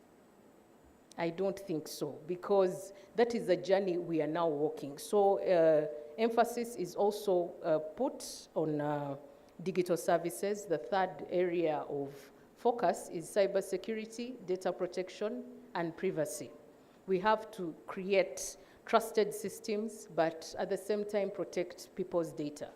As you do register your intellectual property, for the innovations that you're developing, have you put in place measures of ensuring that the data that you collect using these, you know, these innovations that you have done, people's data, if it is an innovation for healthcare, you're going to do register people, their, you know, all the information and data that concerns them. Is it protected? Can they trust these systems? So maybe when the panel comes to discuss, we need to look at issues to do with intellectual property registration and cybersecurity. How do they complement each other, as well as, you know, data protection and privacy? Then digital skilling is the other area of focus. We have to ensure that we skill people to be able to use the innovations that we are developing, and also to be able to use the data that is being collected from these innovations to inform the decisions that we make going forward. So there is a lot of skilling required. The farmers or people in the market that Mercy, goes and chats with, are they knowledgeable enough to go online and do their registration of this intellectual property? It is our responsibility to do that for them. Of course, embedded in digital skilling, cyber security, data protection, we have to create awareness and education of the various subject matters, including intellectual property. The last area of focus is innovation and entrepreneurship. And that is the space in which most of you here are seated. How are we supporting the innovation and entrepreneurship sector to grow? We hope to increase the number by 2030 of the ICT innovation products developed and commercialized in this country to over. I have, in our development plan, we have a very conservative number, about 283, but by now I believe we are in tens of thousands of innovations. So we have to ensure that we increase these numbers, increase the number of digital centers of excellence in the country's productive centers, and strengthen partnerships for knowledge sharing. We are here to learn from each other, but which other platforms, aside from this conference, how are we going to continue sharing this knowledge? That is what forums like this are made for. And I call for us to be able to do this. We call upon strong partnerships to be able to support our journey towards a digital future. Of course, we cannot leave the legislative arm of government outside. Parliament is very key to understanding and appreciating the importance of things like intellectual property as a subject matter. Because as they do, as they do deliberate on the various bills that are supposed to go through, they should be mindful that intellectual property exists, and none of the bills that are being fronted or forwarded are going to compromise, the issue of intellectual property. When we are looking for resources, they will appreciate where we are coming from and be able to prioritize this as well. As at the Ministry of ICT, we have partnered with the private sector, local development partners, international entities, and other governments for their collaboration and support in propelling the innovation ecosystem. Today, I think a lot of support has come from the Embassy of the US in supporting us in setting up whatever works that we are doing towards intellectual property.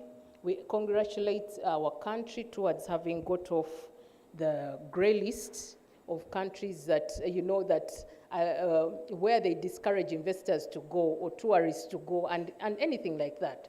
So this, I think, clap for ourselves. It's a big thing.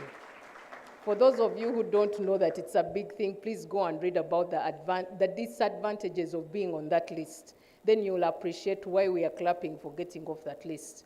There are a number of innovators that we have been attracting to come. They are convinced, but then when they discover that, when they were discovering that we are on the gray list, then they grow cold feet and they say, we've been advised not to invest here. But now that the field is open, are we also ready in terms of having our innovations and works protected or registered that will be guided by the toolkit that we are going to launch today? We also have initiatives like we have worked on with the JICA, the Japanese International Cooperation Agency. We have a project called UJ Connect. U is for Uganda and J is for Japan.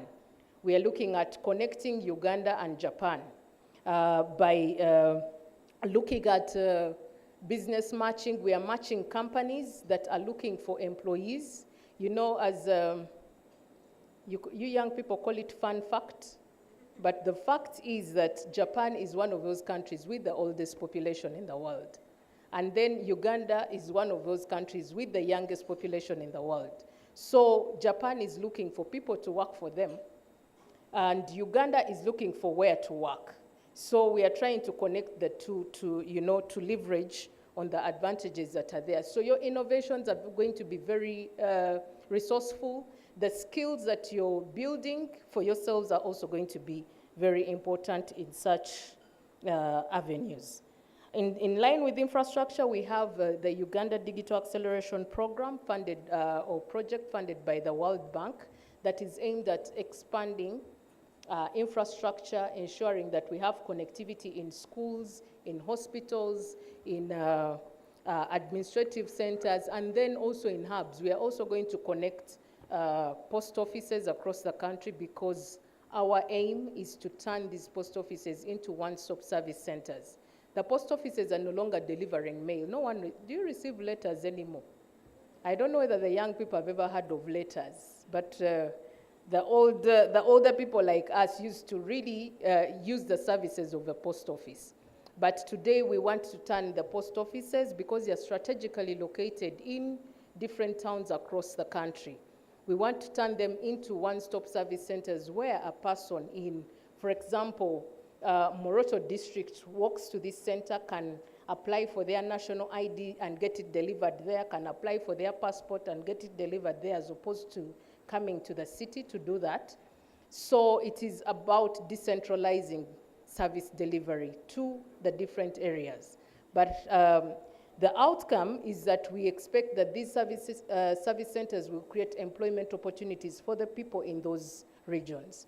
So those of you who are here and coming from different parts of the country, we are coming and have crafted programs that are serving the entire country, because we don't want to leave anybody behind. When it comes to intellectual property, the economic impact of this intellectual property in Uganda as a country is very significant. A number of benefits have been highlighted by the previous speakers. The Ministry of ICT and National Guidance has started this intentional and intensified campaign of creating intellectual property awareness and enforcement in Uganda through initiatives like developing the ICT intellectual property guidelines and the intellectual property toolkit that we are going to, unveil today. The ministry ensures that innovators are provided with the right tools and knowledge to protect their creations and benefits from their innovations. So when we put out the calls for you to come and benefit from the programs that we are putting out for you, please respond. And the challenge we are facing is that we put out these calls and the girl child does not respond. We get very few ladies responding. And then when they do, they fall off the program before it completes. So I think as we discuss, you ladies should tell us what is the problem.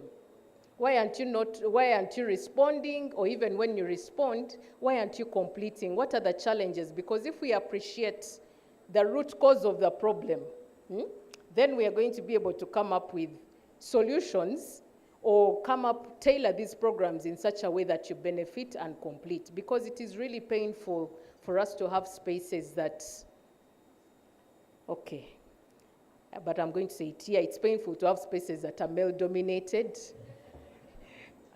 because I know that, women, there is a way women think and women appreciate perspectives as opposed to men. That is true, without a doubt. But yes, we need more seats of women in these spaces, but you're not going to get seats for free, or you're not going to get seats out of empathy. We want you to get seats out of being able or capable of taking these seats, and that will make us prouder, that will make us more comfortable and powerful in the seats that we take. So ladies, please take this call upon your involvement and active involvement seriously. Uganda continues to embrace innovation and creativity. The importance of intellectual property rights can therefore not be overstated. Honorable Abigaba talked about the artists, the call to artists for them to, for them to appreciate the beauty and importance of registering their intellectual, property. Many of us cry over, I call it cry over spilt milk, because there was an opportunity for you to do this and you missed out on it.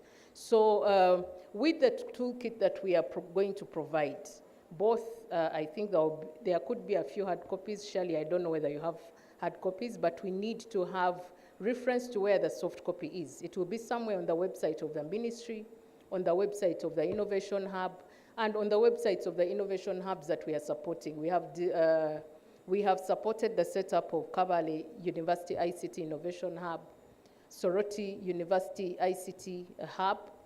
Next week, we are going to launch the ICT Innovation Hub in Muni University, because government understanding the importance of innovations, we are ensuring that we support innovation hubs in different regions. And the reason why we are hosting them in universities is because we want them to be sustainable. We want them to be, we want the community to benefit from these innovation hubs, not that they are only for university students, but the community is supposed to utilize them. Ladies and gentlemen, as I conclude, through the Ministry of ICT is playing a key role in promoting the use of e-governance and e-government through delivering systems that are developed by our own local innovators.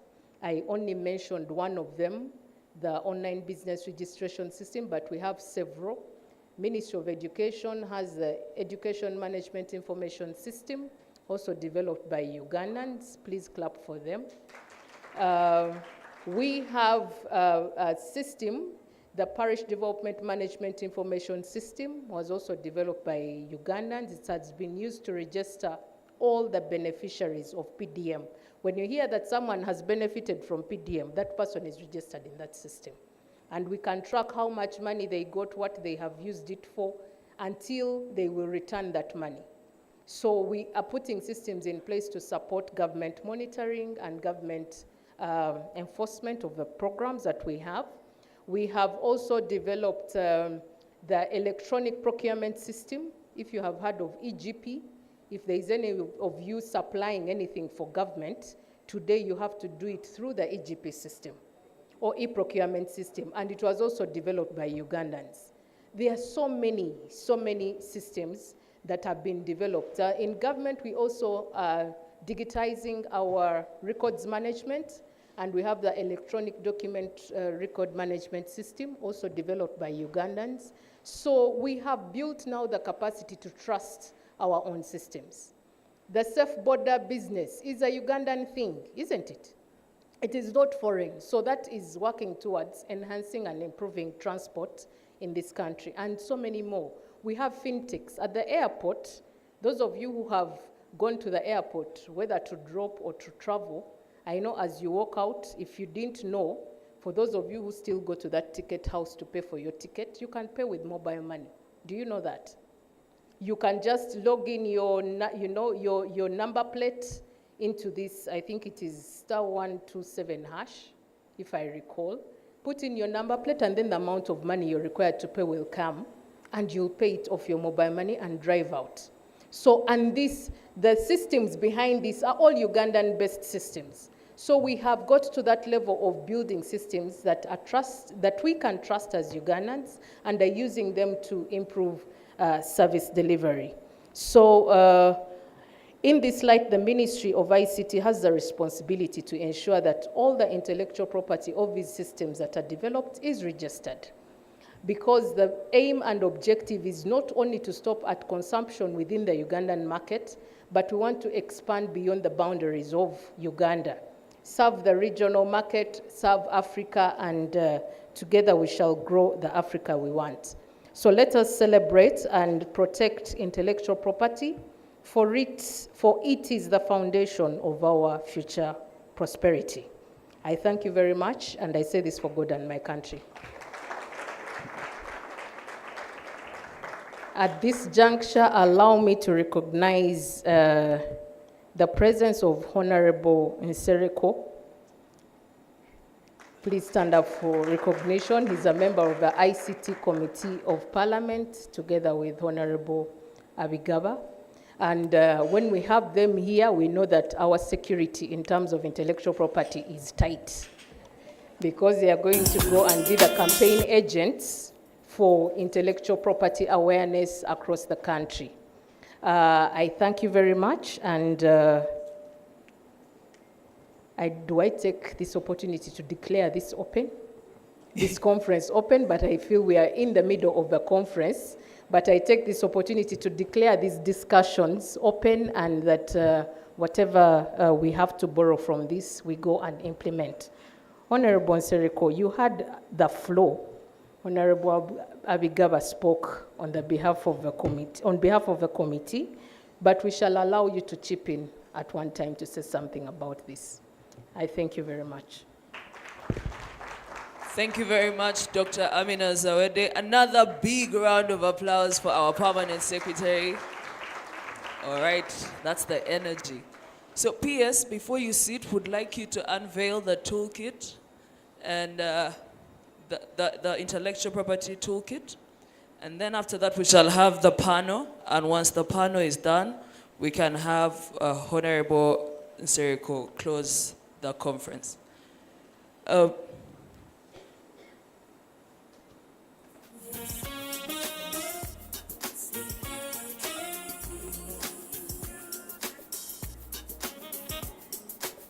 I'll call upon the ushers to move the unveiling board to the center.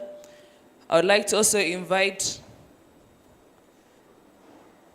may I please have the ushers move the board?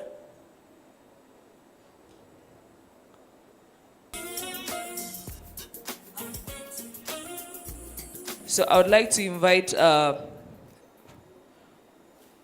Registrar General, Ms. Masika Inowisha.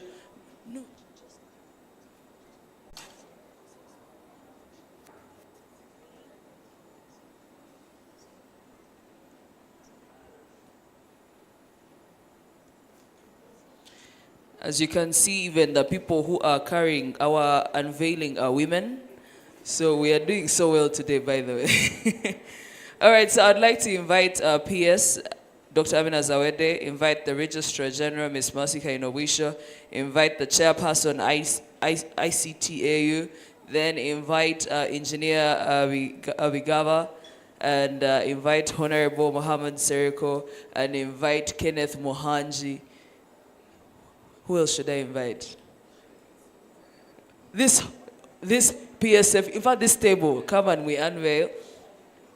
And our team lead innovation hub, because those innovators have to register their IP petitions. Okay.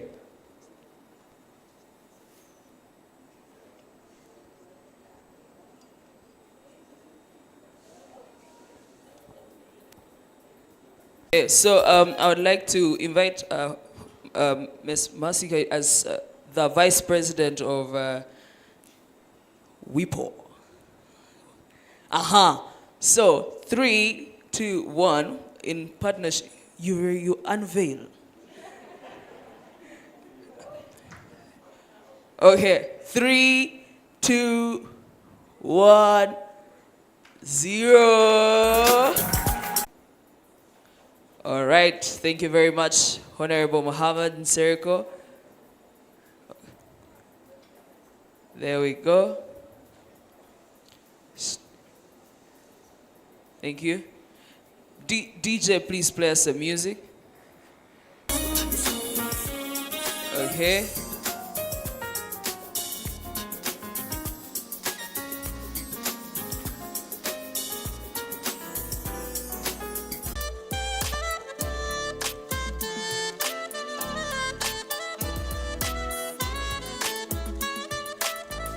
Okay, so 3, 2, 1.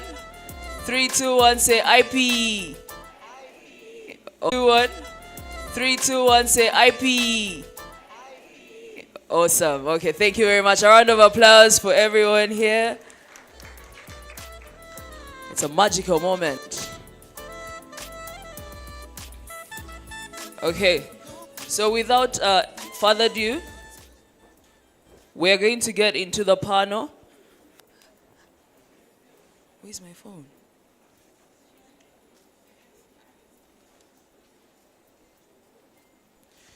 All right, so right now the distribution of the hard copy of, okay, there are some books that are going around, and they are the only editions that will ever be printed of this toolkit. The rest will be found online. We promise.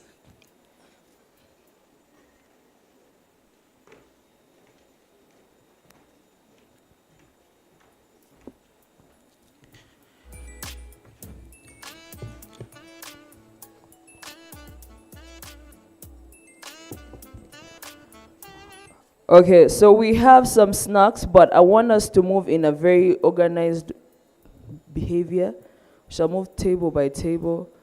But before we do that, I would like us to kickstart our last item on the agenda, which is the panel, right? We have a theme before us, which is harnessing IP in the digital era to advance gender equality. We want to have a fully fledged conversation about this, an all-round conversation. Everyone that is participating is going to be speaking from an area of knowledge, understanding, and teaching and expertise. So allow me to invite our panel. 1 second. Here we go. Our first member that we shall invite on this high-level panel is Ms. Catherine Akankwasa from KTA Advocates. A round of applause for her as she comes up here. Catherine is from KTA Advocates, and she's going to moderate this conversation. And I like that she has her gadget and her paper. She said, I'm bringing it all. I'm leaving nothing behind. Then I'll invite Miss Bonita Nanziri from StartHub Africa. I would like to invite Mr. Hakiza Ronald. Yes, there we go. Flavia, did you see you were sitting next to a superstar? Okay, yeah, so he's an accomplished venture launcher. I don't know what that means. I'm about to find out. But let's Bonita Beatrice Nanziri. So she's a venture associate at StartHub Africa with experience in business design and tech. Bonita is a patent holder in the healthcare space, an inventor and entrepreneur. With a background in software engineering, she leads technical support on all IT-related topics in projects and the work with companies and entrepreneurs from tech to SMEs. She guides entrepreneurs as a coach and a venture associate as a coach. With patent for MDEX, a revolutionary sickle cell diagnostic tool in Uganda and the USA, she has demonstrated a strong commitment to improving healthcare in low resource settings. Bonita's leadership is instrumental in leading her team to victory in the national finals of Microsoft Image Cup 2014, showcasing her ability to drive innovation and achieve results on a global stage. So beyond her technical achievements, Bonita is skilled business developer with over a decade of experience in startup creation and support. She founded Afrigal Tech, a group focused on leveraging technology to enhance healthcare accessibility, and has a successful healthy food business promoting wellness. Bonita's impact extends to mentoring young women in STEM, making her a standout figure in health tech innovation. You guys, please, this is Bonita, and she's here to teach.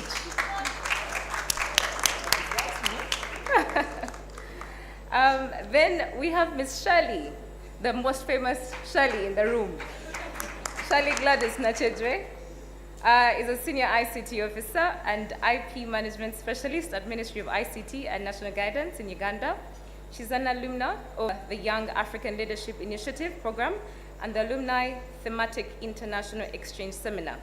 Focusing on women's leadership in STEM, Shirley is dedicated to advancing gender diversity in STEM and has over 10 years experience in leadership development and gender equality advocacy. Renowned for her innovation-driven approach and expertise in leveraging intellectual property to bolster competitiveness in the ICT sector, Shirley guides young innovators to safeguard their IP assets related to ICT-based solutions. She authors an IP toolkit for empowering local talent in the ICT sector, aiming to strengthen Uganda's ICT ecosystem. With a master's degree in intellectual property and ICT management, policy and architectural design, complemented by a bachelor's degree in computer science, Shali possesses a unique blend of technical and IP expertise. This diverse education background equips her with a comprehensive understanding of IP in the ICT sector. These are huge women.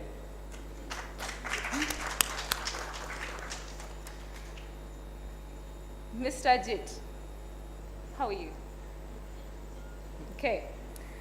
He's a senior officer in charge of such an examination at URSP. He's responsible for examinations of patents and industrial designs in the jurisdiction of Uganda. He holds a Bachelor of Science in Electrical Engineering from Makerere University and a Master's in IP from Africa University Mutare, and is a seasoned IP professional for over 9 years of experience in the field. Mr. Ajit is also an alumnus of Mandela Washington Fellowship in the Public Management track at Arizona State University. He's involved in the implementation of WIPO Technology and Innovation Support Centers project and a country focal point, that the KIPA Intellectual Property Sharing Project and the WIPO Appropriate Technology for Uganda project as a member of the Secretariat. You're welcome, Mr. Ajit. Mr. Hakiza. He brings 13 years of experience in project management and a proven track record as a successful venture launcher in the African tech ecosystem. He's passionate about leveraging tech to create innovative solutions to Africa's pressing problems. So the highlights of what he's done: he's a founder of Ugabus. That's a bus ticketing platform. So he pioneered it, revolutionizing the travel landscape in Uganda. And he has grown the platform to significant success before its strategic acquisition by Trips. He's an accomplished venture launcher. He possesses a wealth of experience in conceptualizing, launching, and scaling tech ventures. He's also a Golden Boots organization board advisor, and he lends his expertise and insight to the Golden Boots organization.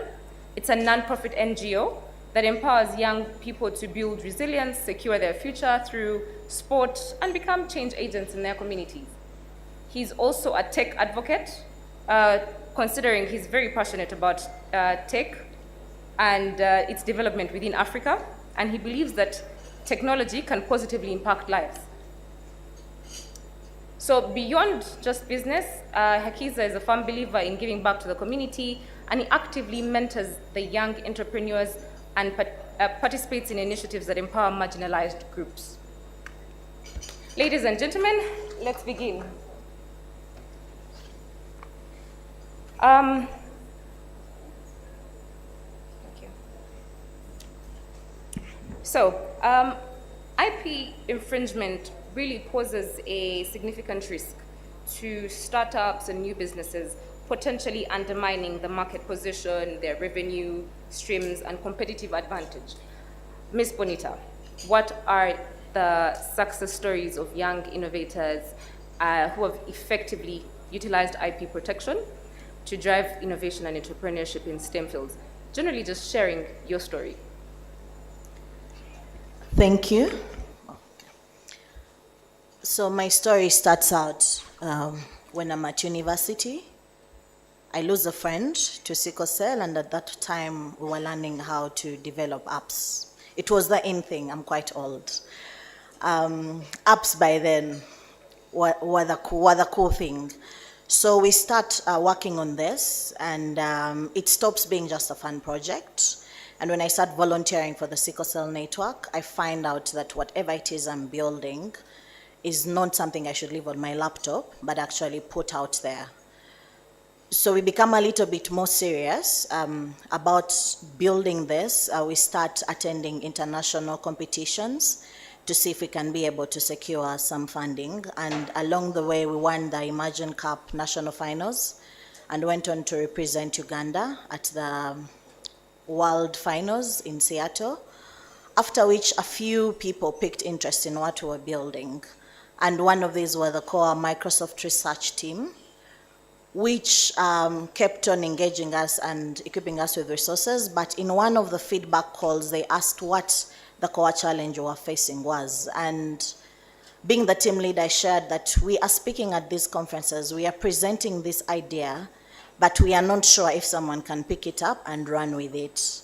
Coincidentally, they had just launched the Microsoft patent program. We were actually among the pioneers who were in the very first cohort, and they encouraged us to apply.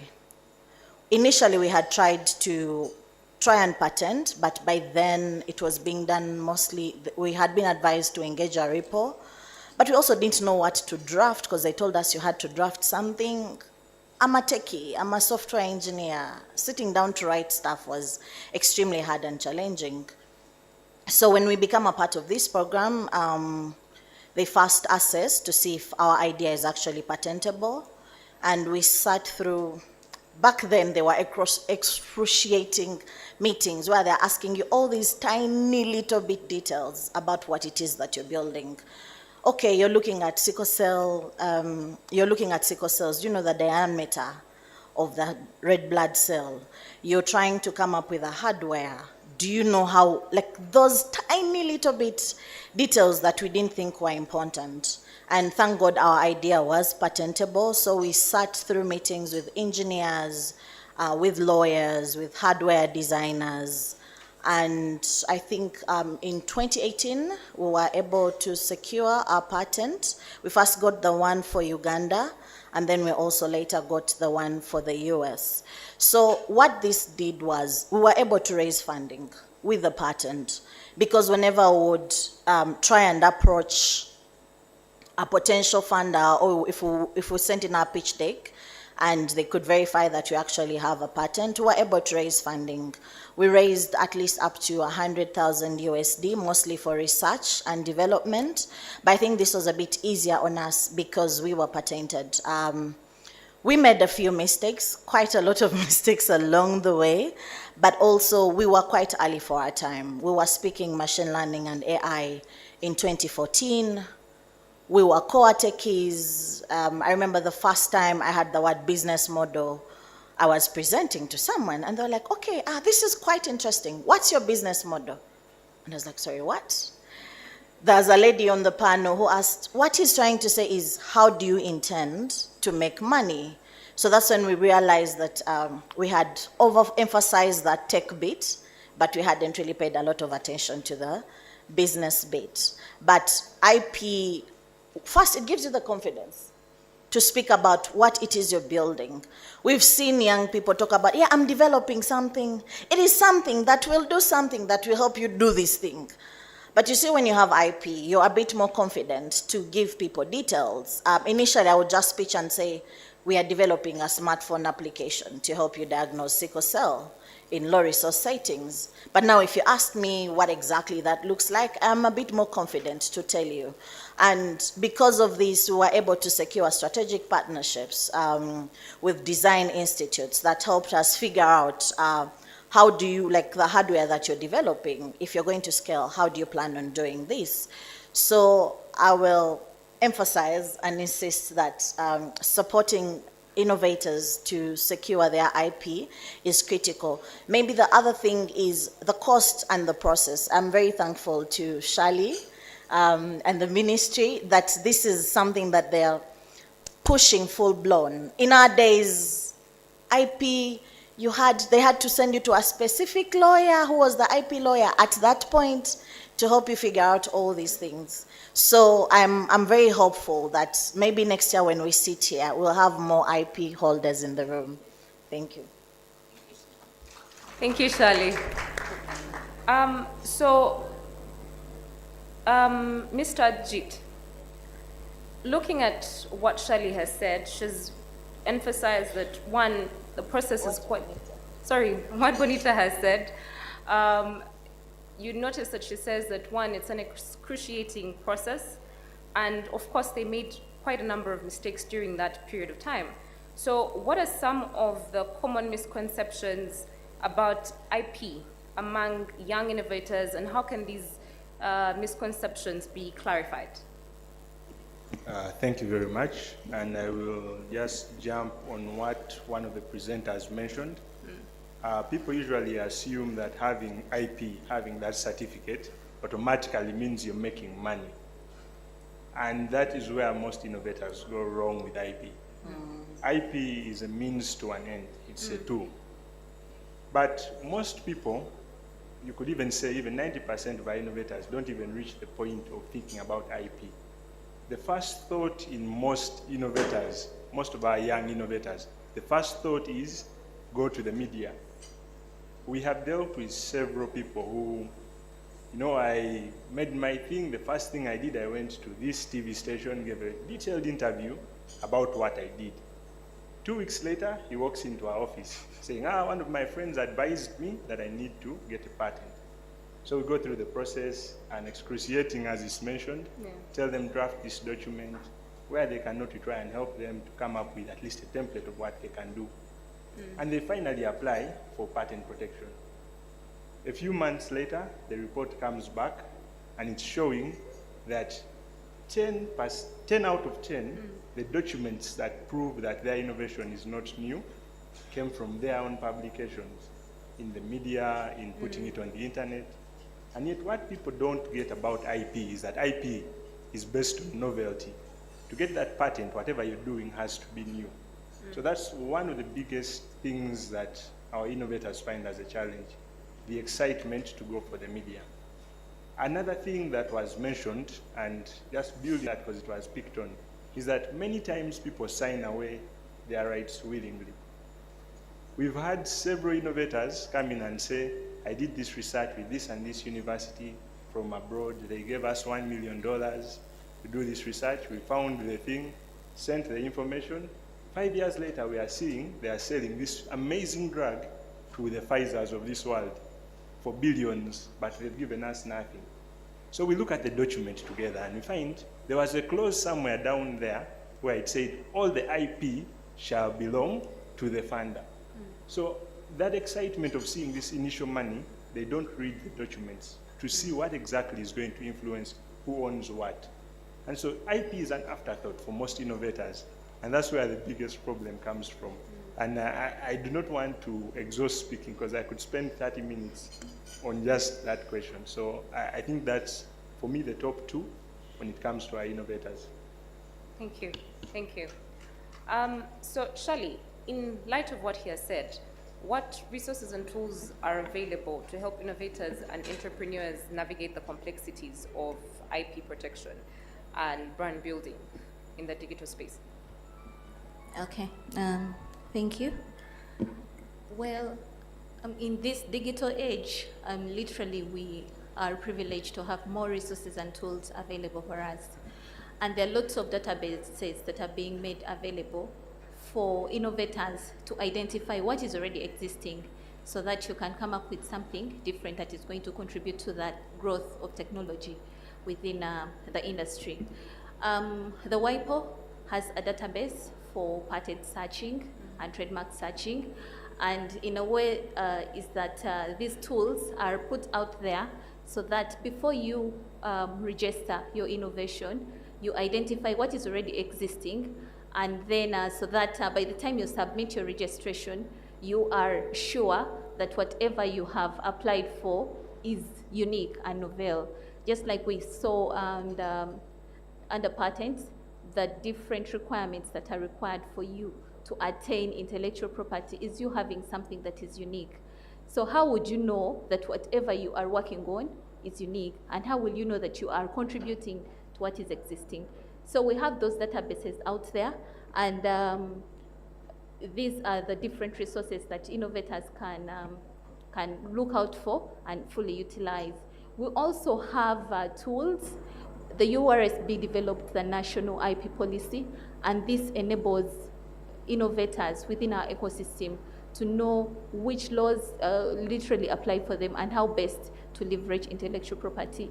We've also developed the intellectual property toolkit, and that is a toolkit that is being put out there for innovators, a step-by-step guideline to identify if my innovation is in this area, if I'm developing a new kind of robot, what kind of intellectual property can I own from that, my creation.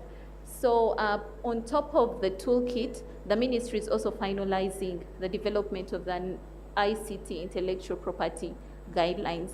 All these tools and resources are being put in place so that innovators have the knowledge readily available for them to fully utilize their intellectual property. As we have seen, IP is not literally about your ownership, but how do you capitalize on that ownership? And this story is mainly embarked on commercialization and the different types of commercialization. We have success stories here, and the platforms. We've heard of what we call crowdsourcing platforms. These platforms are put out there as tools for innovators to share their ideas and gain funds and resources or partnerships for collaborations so that they can fully capitalize on their IP.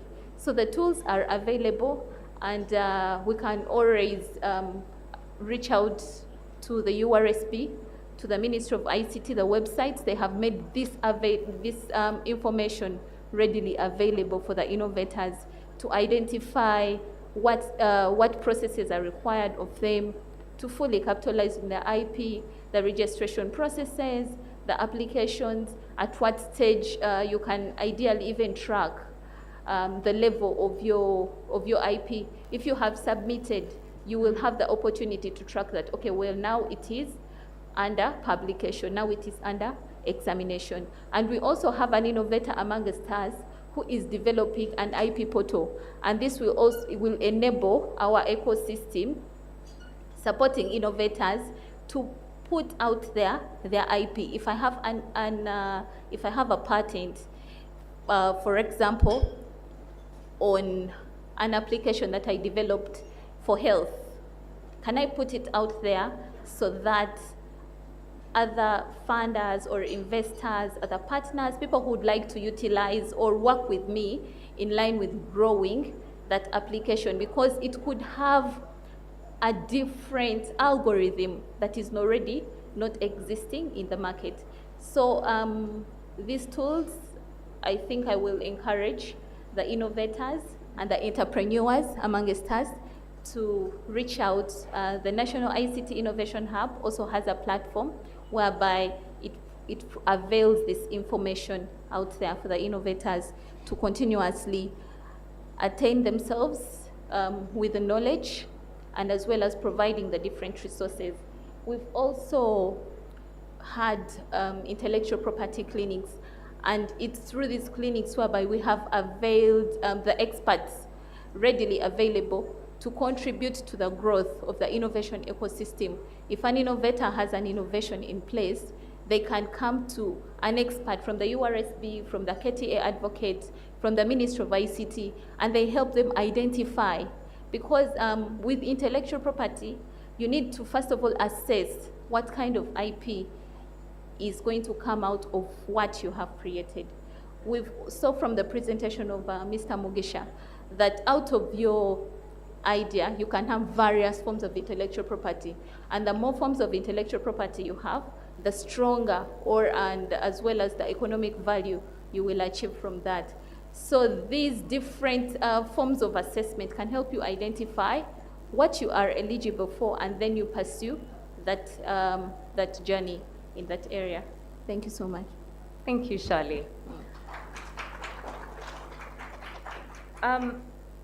Now I will move on to ask Mr. Kids a question, but it's now based off the discussion that we've just had, and looking at the misconceptions that have been spoken about by Mr. Ajit, and then also looking at the tools and resources that Shirley has, given to us, and understanding how we can now try and kill the misconceptions with the tools that we have, with the regulations that we have, with the legal supports that we have right now. Can you tell us you know, how did you go from inventing a groundbreaking product like Yuga Bus, you know, to successfully commercializing it? Did you go through the same process? Was it cumbersome? What was it like? Okay. Thank you so much. I'll first start with what the PS said when she mentioned that when she actually asked, is there anything that we can do right now that does not need to be digitized? And that takes us back to my journey in 2015 when I decided to digitize an industry that so many of us might have used or relied on, but we've never realized how powerful it is, and that is the bus industry. I don't know whether we know, but 360,000 people use buses every day in Uganda, in our small country, Uganda. And of the 360,000 Ugandans who are using buses every day to move from one point to another, 0% were actually using any means of digital tools to actually travel or book a ticket or maybe send their luggage or maybe see if they can use any of the services that the bus industry uses. So when we launched Yuga Bus, actually, the first thing we did was to ask ourselves, are we the first people to do this? And even if we are the first people, are we going to be the best people to do this? So I do not think things like WIPO were there in 2015. If it were there, then, because I remember that time I went to URSB and I said I didn't even know what I was talking about. I said, you see, I have this amazing idea, and the guy told me, what's that idea? And I told him, I want to do an app for booking buses. And the guy said, who is going to buy a bus ticket off the app?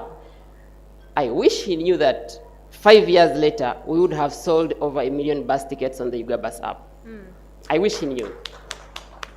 And then he told me that cannot be patented because I remember him giving me a certain vague reason.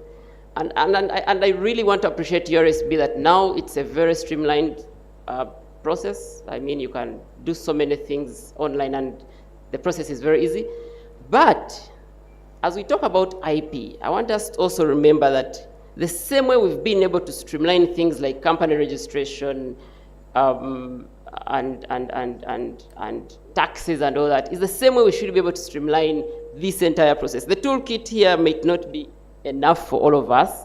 I'm seeing, for example, one of the definitions that I was trying to explain to a colleague recently is on page 5 of the toolkit, which is about trade secrets, where someone told me, Akiza, how do you actually guard trade secrets in your company when you have employees who are out there talking to their friends and telling them everything that happens in your company?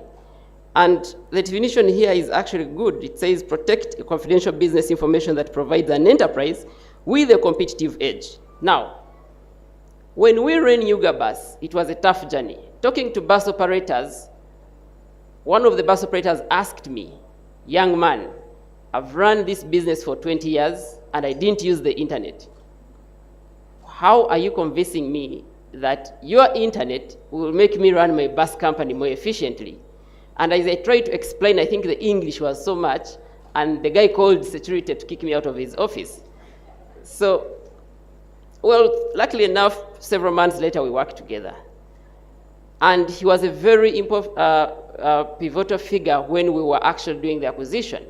And the question should be, why would someone come from wherever they've come from, come to Uganda, identify a startup? The word startup means a local company that has been developed by local innovators, and decide that they should actually pay money and acquire you. You know, there's a difference between selling a company and being acquired. Being acquired means that you are the boss and they just came and begged you to give you some money and acquire you. It was because of the steps we took, the IP steps we took right from 2015 when we actually launched, to conceptualizing the name, to doing the logo. And oh, by the logo is not a brand. A logo is an introduction to a brand. I think it was someone who mentioned about the Uganda flag as our kind of logo as a country. And then you go on to, we went on to now provide a very unique service. You'd go onto the Yuga Bus app, you'd find a bus seat, you'd find an available an available bus, and if it says that it will set off at 11 a.m., it would actually set off at 11 a.m.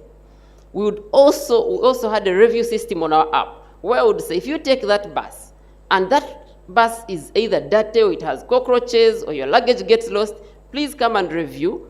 And at the end of the day, we would always make sure that we go back and talk to the bus owners. Interestingly, bus owners didn't even know that their buses were sometimes having cockroaches or were dirty or they would break down and all that. So when we took these reviews to the bus owners, they would actually change. So you see what technology was doing to streamline the bus industry. Right now, a number of bus companies are actually using digital tools. You can book them online. You go, they give you that printed ticket. Has been pushing them. No.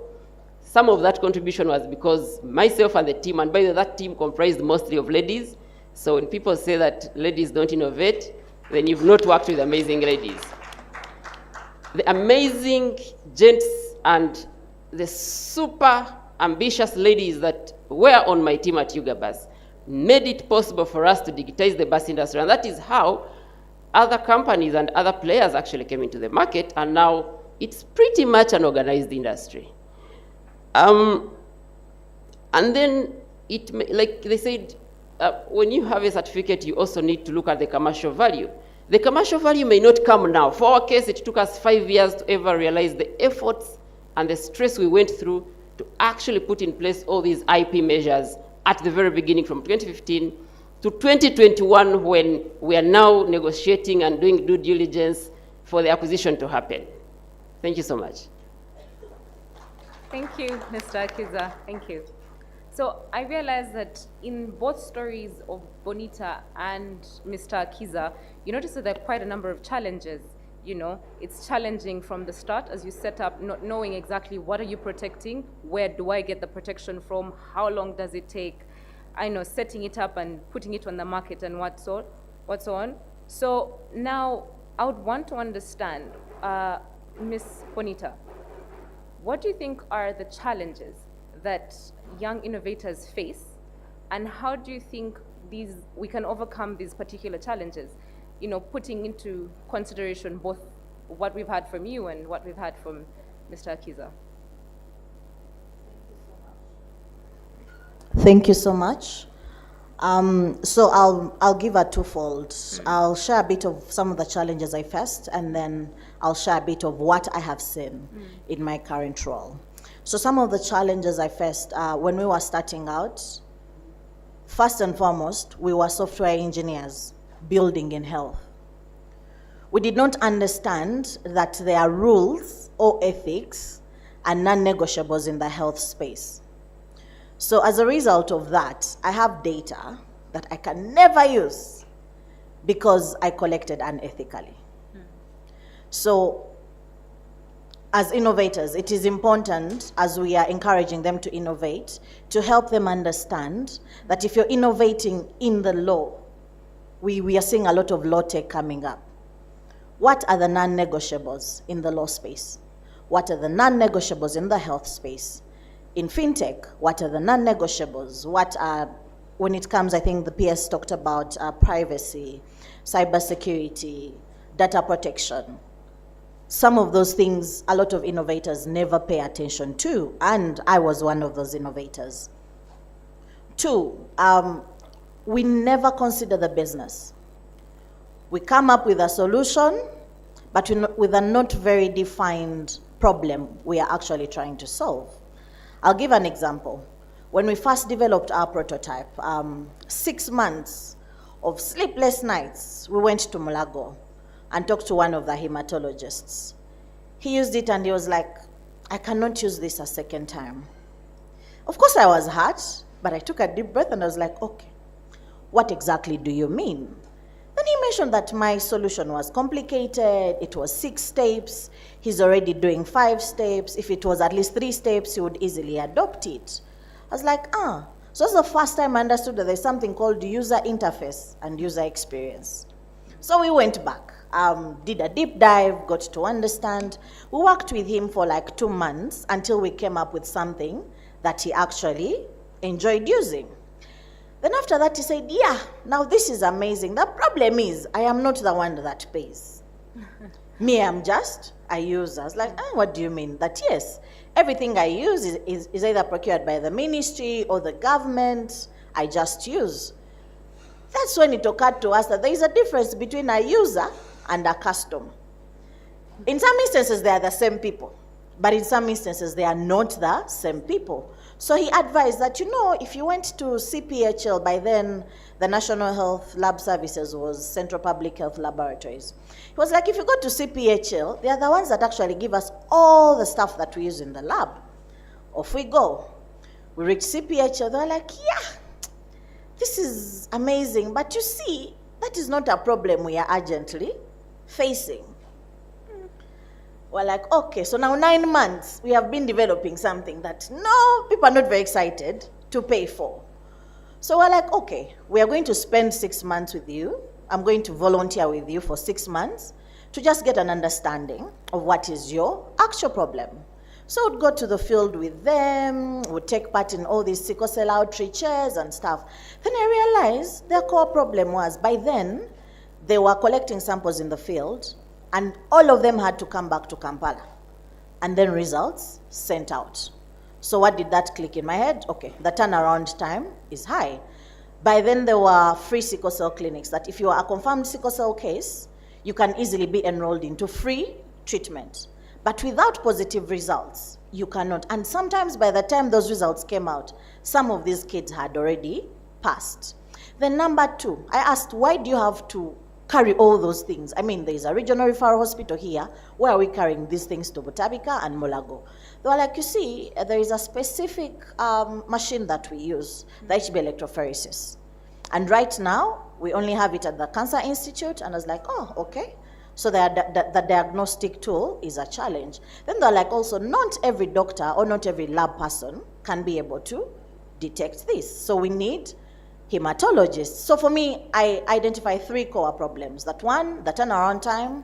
2, the need for complicated machinery. 3, the need for experts, as well as the cost of the reagents used. Then we went back. Please note, 9 months down the drain. So we went back, and now we were designing something that the customer, the one who's going to pay, is willing to pay for, as well as the doctor is going to enjoy to use. So we went back on the drawing board. And in the end, we came up with a basic app that had just 3 screens. 1, the doctor would take an image. Then we had identified that in the field, a sickle cell case can be easily confirmed by just using Vaseline and a blood slide. If you deoxygenate the blood, in less than between 30 minutes and 45 minutes, it sickles, and that's mostly positive for people that have sickle cell not carriers. Then we also put an option where the person can share an image with a doctor in case they need a second opinion. And yeah, this was received more openly. But please note, we spent a year building. 9 months, something that no one wanted, 6 months, something that no one enjoyed using. Then 3 months, something that no one wanted to pay for. And then a year later and a half, something that people were actually willing to pay for. But then, at that point, the government did not have funds to sponsor that. That's how we went on. We started going out to look for funding.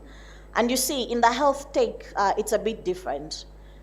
If you're developing a product that's going to the market tomorrow, if someone is giving you their money, you can tell them that in 3 years, I'll bring your money back, or this is going to be a return on investment. In health, it doesn't work like that. You have to go through certifications, HIPAA compliance, and all these things. And we only get to know about those things at that point. So I'm sharing all this is because we get excited. Like you mentioned, we just go in and build. We are on fire to change this world. But some of these things that we do when we are on fire cost us time.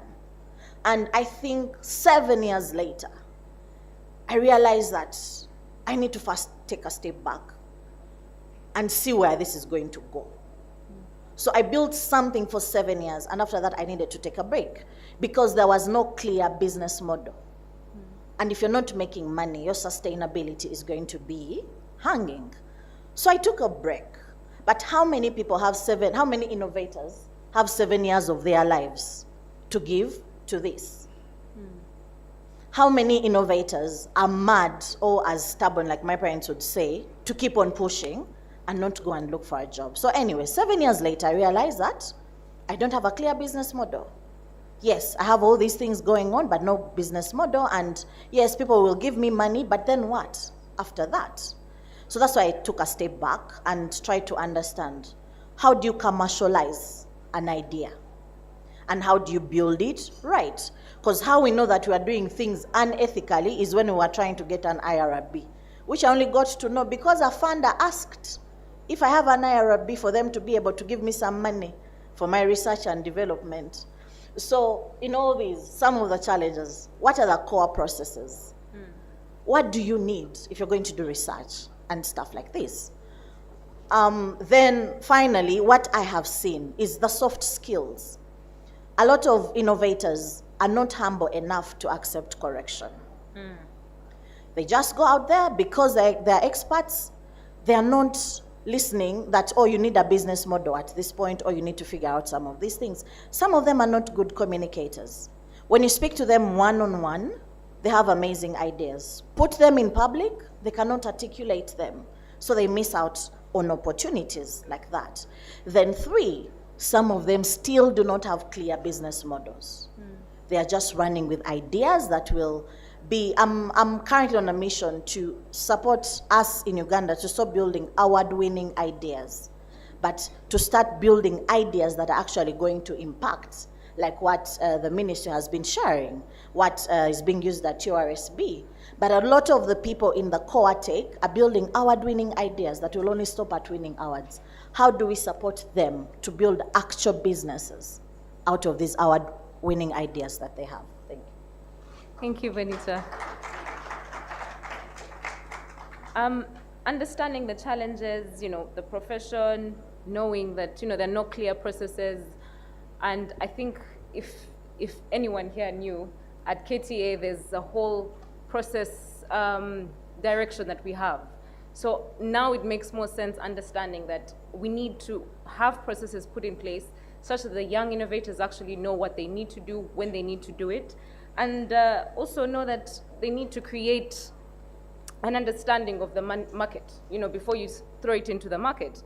So understanding that, Mr. Ajit, what do you think are the ethical considerations and pitfalls that young innovators should be aware of and deal with as they, commercialize their IP? Thank you for that, and I will build on what she has said. She raises something important. Many times, innovation is done in silos. You're in your small room, wherever you are at the university, and you're innovating in this silo. Most likely, you're in a group of people.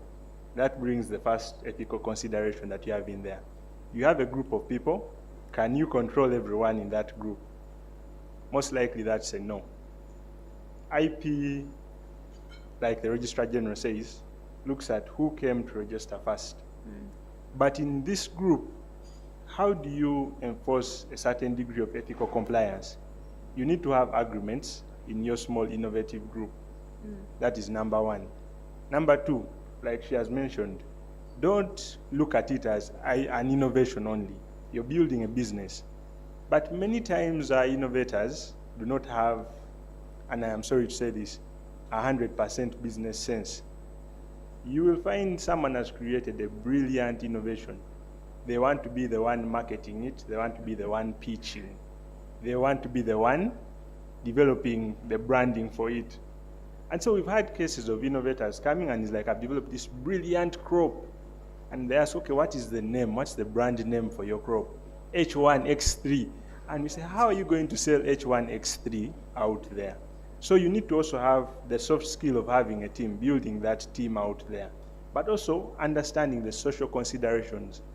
We focus so much on technological innovations, we forget the social impact of our innovations. Like she said, in the health sector, you can't just share data without the approval of people. If you have on your team someone with a different skill, a social scientist, who may not be your computer engineer or your software engineer, they'll be able to identify that key thing. If on your team there is a lawyer, they'll tell you, no, we are developing this device that probably removes ozone from the atmosphere. it is not going to be protected anywhere because that would kill the whole world. So innovators need to come out of their silos and start to look at how do we build our team to try and address all these different things that could fail us. The third, probably, that I would say is, again, in this thing that is innovation, she has mentioned it and Charlie has mentioned it.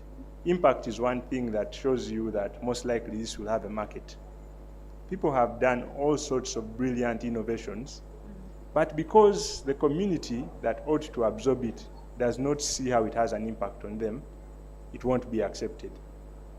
So people shy away from certain things. So when you have a more all-rounded sense of innovating, in that it's not just the technical people who are here developing these brilliant things, but it's involving as many people as possible, you'll be able to avoid those ethical pitfalls. You'll be able to avoid the market rejecting your innovation. You'll be able to see how do we get this to the market. So all those things have to be taken into consideration. But I think the biggest thing from my observation is the issue of managing how we innovate in teams. Because I'll just give an example. In 2017, we had some group that had won a certain innovation challenge. So they did a very brilliant thing and they won prize money. Somewhere in the mix, they had a falling out in how they handle the money. One guy decided to throw ethics out of the window, jumped on a bus, came to our office, filed for a patent. So the team continued innovating somehow. Remember, the falling out started with money. Now they no longer have IP. So 2 years later, they come, they want to file for the same patent. And we do our searches, and they're like, no, there's someone who came and filed for this a couple of years back. So out of curiosity, they file for a search, and we give them the details. Then they come back after receiving the search result office. No, this guy was in our team. We didn't give him permission. And I asked them, where is your agreement as a team to work on this innovation? Because that would have been point one, the legal consideration of how do we nullify this guy's patent to get it back. Because the assumption here they are making is that everyone has the same ethical standard. But they would have been able to use an agreement to enforce that ethical standard. Thank you. Thank you, Mr. Ajit. So would you think, or do you believe that the reason as to why young innovators stay in their silos maybe is because they lack the money, and that's why usually you find them going out to find the funding, and at the end of the day something happens to their IP and it goes down the drain? Yes, that could be one reason. I think the other reason could be we are not looking at alternative means for rewarding. I happened to, prior to joining the IP office, I worked in the innovation field. I and a couple of friends, for a couple of years, ran with an innovation we came out of campus with.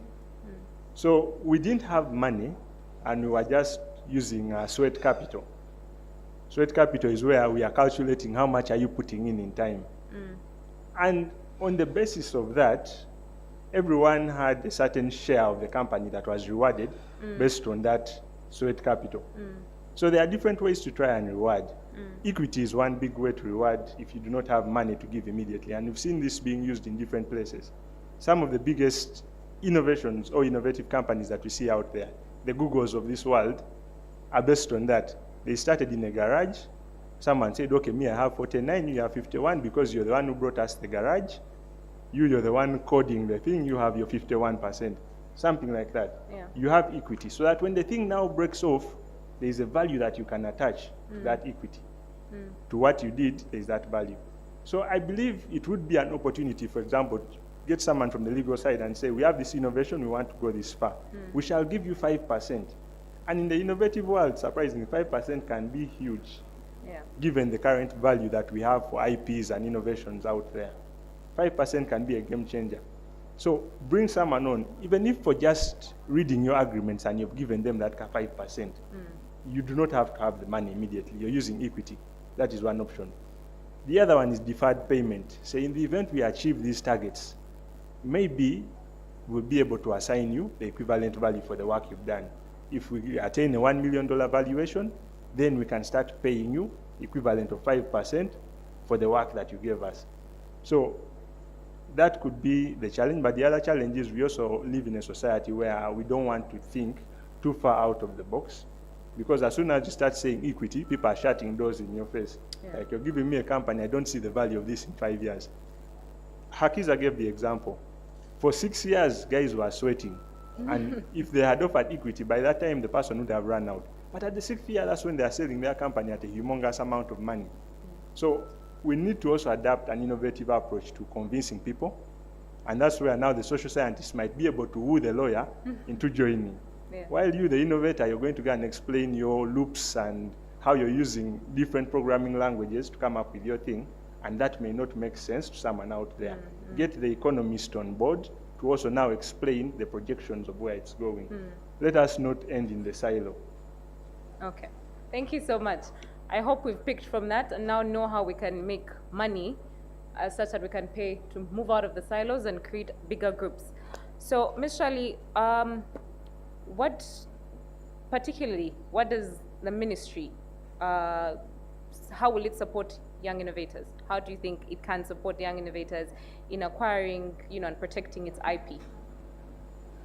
Okay.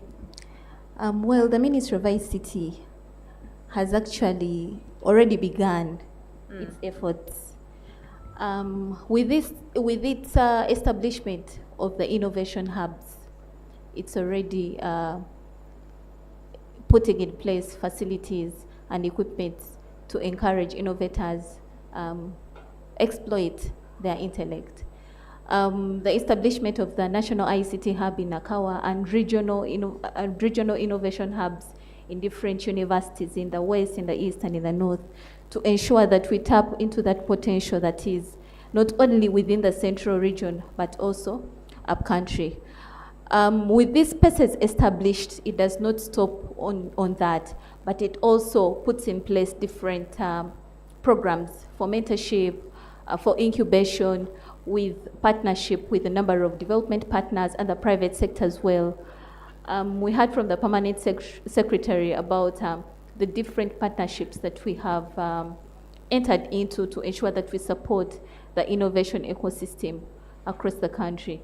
And this directly speaks into the digital transformation roadmap, because all the pillars are into place to ensure that we promote the growth of the ICT sector using innovation.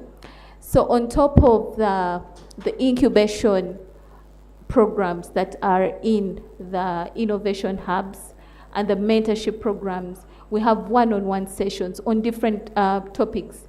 Bonita has spoken about the soft skills, and these experts are brought closer to the innovators so that they can equip them with those skills, things to do with communication, marketing, and a number of other skills that will enable these innovators move their innovations a step further. The ministry has also made its position in ensuring that intellectual property awareness is out there, spreading knowledge and resources in line with intellectual property. And this has been made possible through the intellectual property clinics. We've carried out a number of intellectual property webinars, and all these are, some of them are physical, others are hybrid, but to ensure that we can tap onto the unrecognized or the less recognized innovators within our communities. And this brings about the aspect of gender. Just like Mr. Patrick said, intellectual property, tesosola. So, and as we promote IP and putting in place these different platforms, it ensures that both men and women can utilize the platforms that are put in place so that they can grow and so that they can be in position to commercialize and earn the best out of their IP and out of their innovations. In terms of policy advocacy, the ministry is promoting the utilization of the already existing policies, the copyright laws in place, the patent acts, as well as the national IP policy that was developed in 2019. We are also developing the national ICT intellectual property guidelines that are particularly going to guide our ICT innovators in terms of ownership and proper exploitation of their IP. If you have got into an agreement or engagement to develop a system or to develop an application for the government or any development partner or an investor or a collaboration, what are the best practices that can enable you not to lose out on your IP? Just like Mr. Ajit mentioned that sometimes we get excited. You see the value on the check and then you sign before clearly, navigating the whole document and understanding the clauses in there. So the guidelines are put in place to ensure that the innovators are guided, and then also my office and department as under the research and development department, we ensure that we reach out to the innovators and take them step by step, issues to do with identification, assessment, and protection and proper management of your IP. Because registration is not the end, but how best can you utilize that certificate that you have attained. So these different efforts are being put in place by the ministry, and it's as well bringing together different development partners to ensure that the innovators get access to market. We are in collaboration with the JICA, the Japan International Cooperation Agency, and under that collaboration we have the UJ Connect program. This program has a number of outputs, but amongst which there is a business matchmaking component whereby we bring innovators together with successful businesses that are willing to bring them on board or give them business. So these are the different efforts that the ministry is putting in place to ensure that we can grow and support our innovators more. Yeah. The Registrar General talked about the Intellectual Property Fund for women, and that is quite exciting. And it's this that we are going to try and pursue and write around, talk to our development partners, and ensure that we can get funds to support our innovators in terms of registration and proper management so that they can be in position to access the resources, to access the expertise, the consultations, and all that. So it is a good thing that it was mentioned by the Vice Chair herself from the WIPO, and we are going to use this as a basis to write and advocate for this support to be attained to us, maybe from the WIPO itself. Thank you so much. Thank you, Shirley. So as we conclude, just a follow-up question. Yes, you've said that your department and office does advise the innovators. I would also want to know how can we advise, or how do we have the young innovators here know about the IP clinics, where they're going to be, when are they scheduled, the webinars? Is the Innovation Hub accessible, freely accessible? How does that play out? The Innovation Hub is fully accessible. And how best the innovators can get to know about these opportunities and embrace them is making themselves interested, because this information is publicly published. It's published openly on the different platforms, on the websites of the ministries and its agencies, and over the social media platforms. So whenever we have a clinic, for example, the information is put out there. We reach out to the universities, and we have contacts within the universities. We have a good relationship with, say, if it is the College of Computing, having contacts with the president of the college, of the students, so that in case there is an opportunity, you reach out to him and you encourage him to share this opportunity with his colleagues, and then they sign up for these opportunities and they come and attend. These opportunities are always free, because knowledge is the best resource that you can give out to innovators. Thank you, Shirley. Finally, Mr. Akiza, being an entrepreneur and now the knowledge that you have, knowing how to balance your protection for your IP and also commercializing it and trying to innovate and collaborate and, putting it out there, the fear of putting it out there before you protect it, knowing that now, how did you ensure that your product stood out in the marketplace? Thank you so much, and that's actually a very good question. I'll start with a story. Last year, I attended the IVLP, so the International Visitors Leadership Program, and I also attended the YALI program. I see some YALI alumni here. I think they should say hi. So, and it's through those programs that, in one of those programs, my roommate was from Congo, from the DRC, and then every evening when we would be interacting, he would tell me that he never fears sharing his ideas with anyone because he thinks that the battleground is in execution. He always believed that at the end of the day, it doesn't matter whether you're patented or not. If I execute better, then I'll beat you, and then at the end of the day, it will be useless. And I always wondered, why does someone from the Democratic Republic of Congo have a mindset that is slightly different from the one I had at that time, where I thought, well, look here, I'll not tell you my idea because I'm scared you may steal it. But it's so many years later that now I figured it out that with experience, and especially with the 6 years and the new innovation that I'm now working on, because when Ugabus got acquired, I moved on to build something, and I must be honest, I'm so quiet about it now, and I'm not talking about it now because I think I should put so many moving pieces together to make it work. However, there are a number of things that we need to consider, and I'm considering them. And I've learned these things through so many painful years of experience, years where I've been let down by people who actually let our trade secrets out of the door, people who we worked with and they moved on to work with competitors, or customers who checked out your idea, your product, and then they built it in-house. You know, you got to sell a software and the guy checks it out, he says, give me a month of trial. And the next thing you know is the guy has actually built it in-house and, you know. But I learned something. One of the things we did is that now I'm being more intentional about grassroots marketing and sales.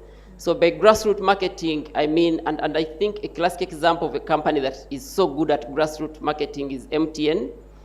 Most of us don't see how powerful MTN is in their marketing, but those guys have their ads running on every radio station, even the smallest radio station in every part of this country.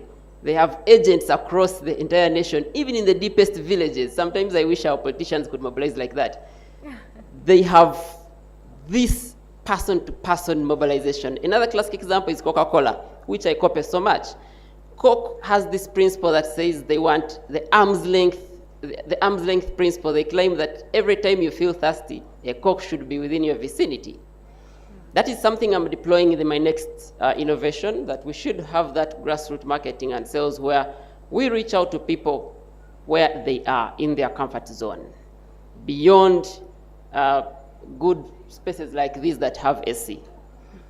The other thing is that we are now, I've learned that building a brand that is recognizable in the person's subconscious mind. We all know those brands that we grew up knowing, like, for example, I'll use an example of a classic example, Colgate. I'll use Colgate. It's something we've used from, I think, for so many years. It's only later on we realized that actually Colgate was a type of toothpaste and not toothpaste itself. So now I'm trying to say we build beyond the brand and build a brand that is actually recognizable. The other thing is the confidentiality agreements. Now, the first document we sign in startups is the NDA, you know, and the NDA usually seems like, you know, it is some document, you put your signature to it and things are okay and you know, until so many months later or years later, it comes back biting, and then you realize that, oh my God, I should not have signed this agreement, especially when you want to move on from that particular company. I'll give an example. Recently, I spotted a very good person who I wanted that person to join my team. And then I tell them, hey, you know what, I'm working on this, I want you to join my team. And the guy tells me, Hakiza, I have a non-compete clause in the NDA I signed, and this will go on for 2 years. Can you wait for 2 years? I said, you guys, 2 years, I can't wait for 2 years. And I'm like, can't you break it? I'm like, no, I can't break it. So you see, now that is protecting whoever made him sign that NDA. Otherwise, he was gone. I was offering him better money, better incentives. I was giving him a flexible work schedule. The people who work with me don't work 8 to 5. They work when there's a task. You can work at midnight, you can work wherever, you can work on Sunday or anytime. Really, we try to stay away from the normal day-to-day standards that have been set by the imperialistic culture of come to office at 8 and leave at 5. Those are startups. I'm not saying if you work in the civil sector, you should do that. Because I want to, when I walk into that public office, I want to find you there. Then also, I'm now learning to do selective sharing and licensing. Because you see, guys, if I liked, I think I saw a clip of Honorable Muhammad in Seroko yesterday saying that if a business in this country decided to pay every tax, it would close. Now, even me, I would say, if a business decided to pursue every single license needed in this country, it would not take off at all. So now I'm deciding to do selective sharing and selective licensing. We ask ourselves, what license can we pursue now, and what license can we pursue later? I'm not saying we'll not do all those kinds of licenses, but I'm saying that we do selective licensing. And I'm always in so many discussions with the people who advise me on my legal issues. I'm not a lawyer. And they're always telling me, but Hakiza, why don't you go back to school and study law? And I'm like, no, I'm here to change the world using entrepreneurship. We change the world, Hakiza. Even us, the lawyers, we change the world. Thank you. Yeah, actually, you really, really do. Yeah. Then the other final thing, so that I don't take so much of our time, is that we do regular IP audits and reviews internally. I control a team of 15 people directly. Now, 15 people actually talk to me every single week. Some of them may not meet me for like 2 months, but they talk to me virtually every single week. Of the 15, there are measures we've put in place to make sure that none of them becomes what he mentioned, the prodigal son, a word where someone becomes the bad egg. Back in the day, we would say the kawukumi. But we try to keep a certain audit system that keeps everyone in check and all of us focused on the goal that makes sure the business moves forward. I mean, you can imagine, we've been working on this new business for the last 6 months, and I've not seen it anywhere. At one point, it became so intense that we had to ask ourselves, what are we exactly doing? The final thing is that we actually do IP education and training to our team. Now, not everyone on the team, but those we believe hold information that is actually detrimental in the success of our business. You get it? I'll tell you for a fact, and I promise you this. It took me 6 years to build Yugabas and get it acquired. I do not want to sacrifice the next 6 years of my life building a business. I'm growing old, I'm having a family, I'm becoming this and this. Back then I was young, 6 years was nothing. 6 years now is a lot of time for me to throw away to another venture. I want it shorter. Like Elon Musk says, if you decide to do something in 6 months, you'll actually do it in 6 months. If you decide to do it in 1 month, the same exact thing, you'll do it in 1 month.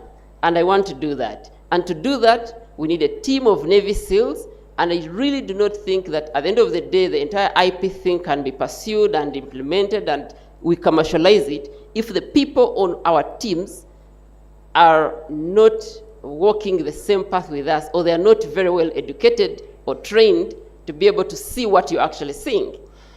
Finally, in this actual toolkit, I was seeing on page 27 about keeping your trade secrets relevant, and I'm shocked, I didn't know this honestly, that trade secrets are relevant up to a certain time under certain conditions. For example, the second one is that it should be valuable to others who can't legitimately obtain the information, and it is maintained as a secret through reasonable efforts taken by the trade secret owner. That is on page 27. I really think I'm going to read this tonight because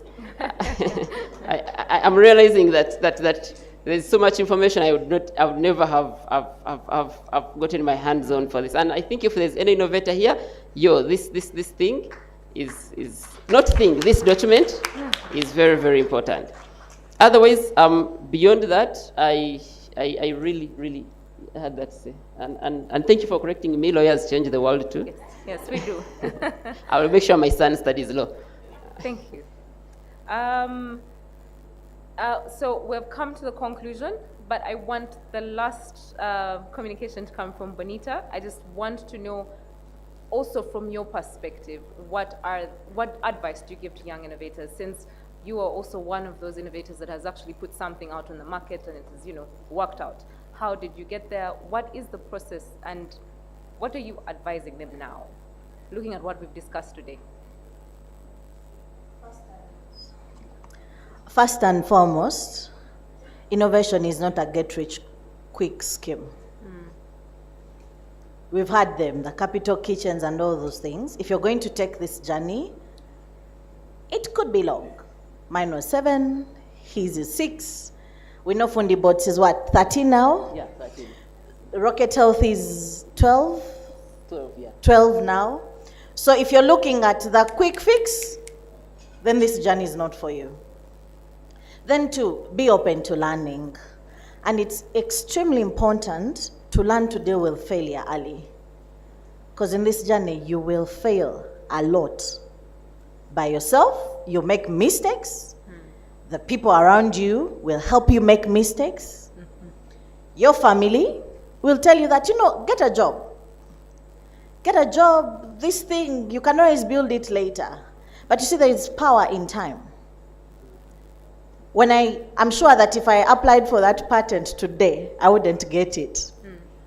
Because now there is so many people building what I was trying to build. But 10 years, it was important. So there is power in time. And one of my mentors told me there's no such thing as luck. It is opportunity meeting the prepared. What are you doing to prepare yourself for when that stroke of luck strikes? I usually give this example. If you got an opportunity to go to Italy tomorrow and you don't have a passport, will you go? No.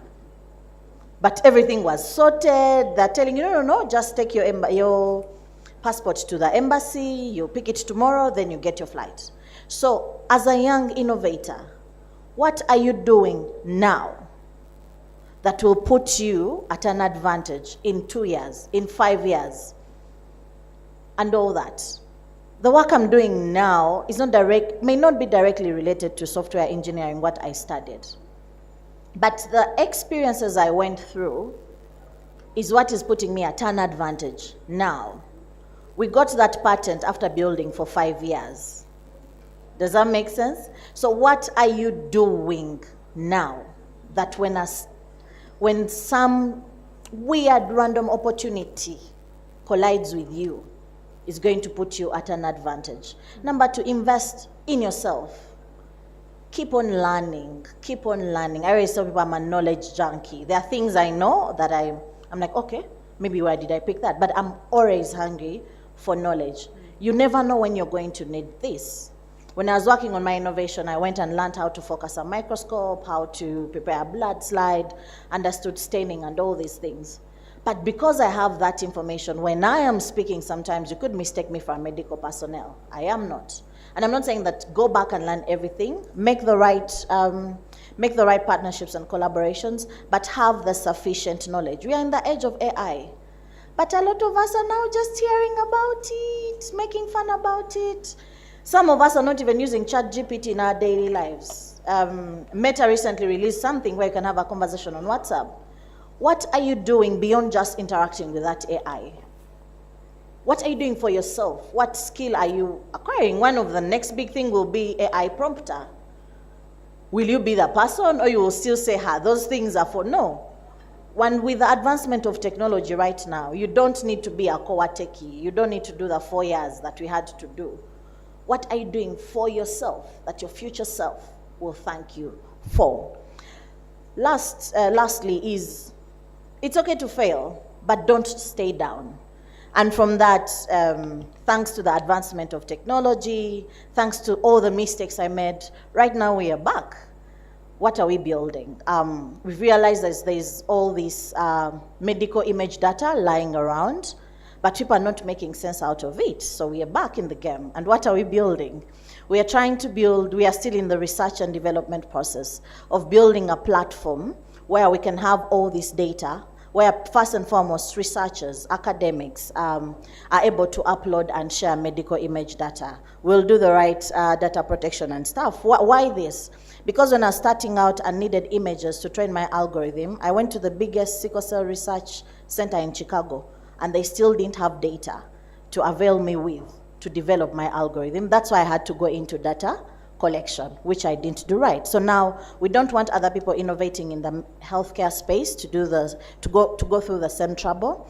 And while we're doing that, how do we intend to make money? We want people to be able to share, like we want people to be able to do collaboration.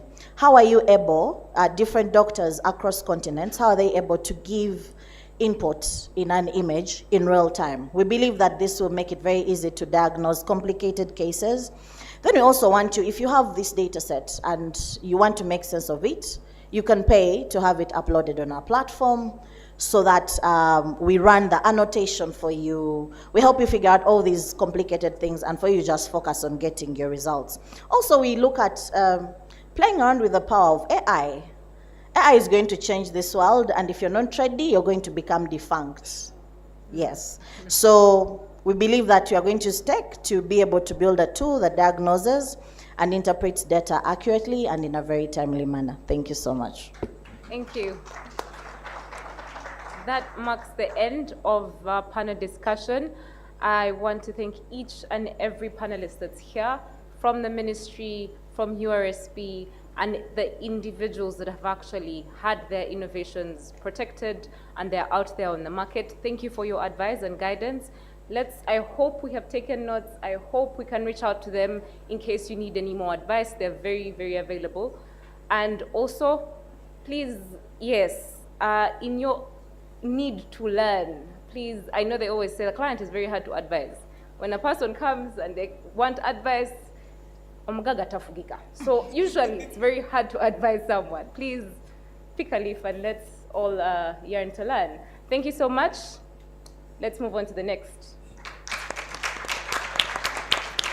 All right, that was magnificent. Ladies and gentlemen, one more round of applause for our panel.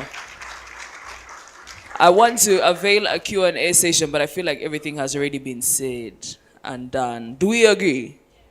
All right, so let's clap for our panel again. Ladies and gentlemen, allow me take the honor of inviting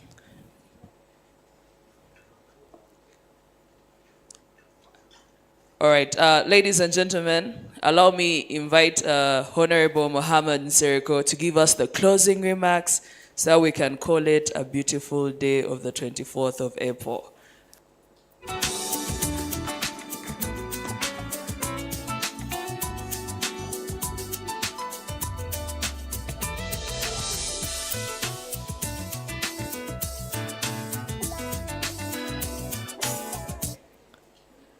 Honorable, this way.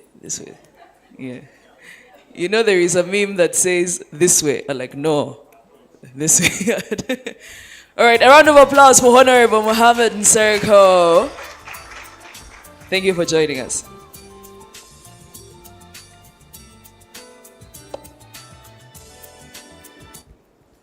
Good afternoon, ladies and gentlemen.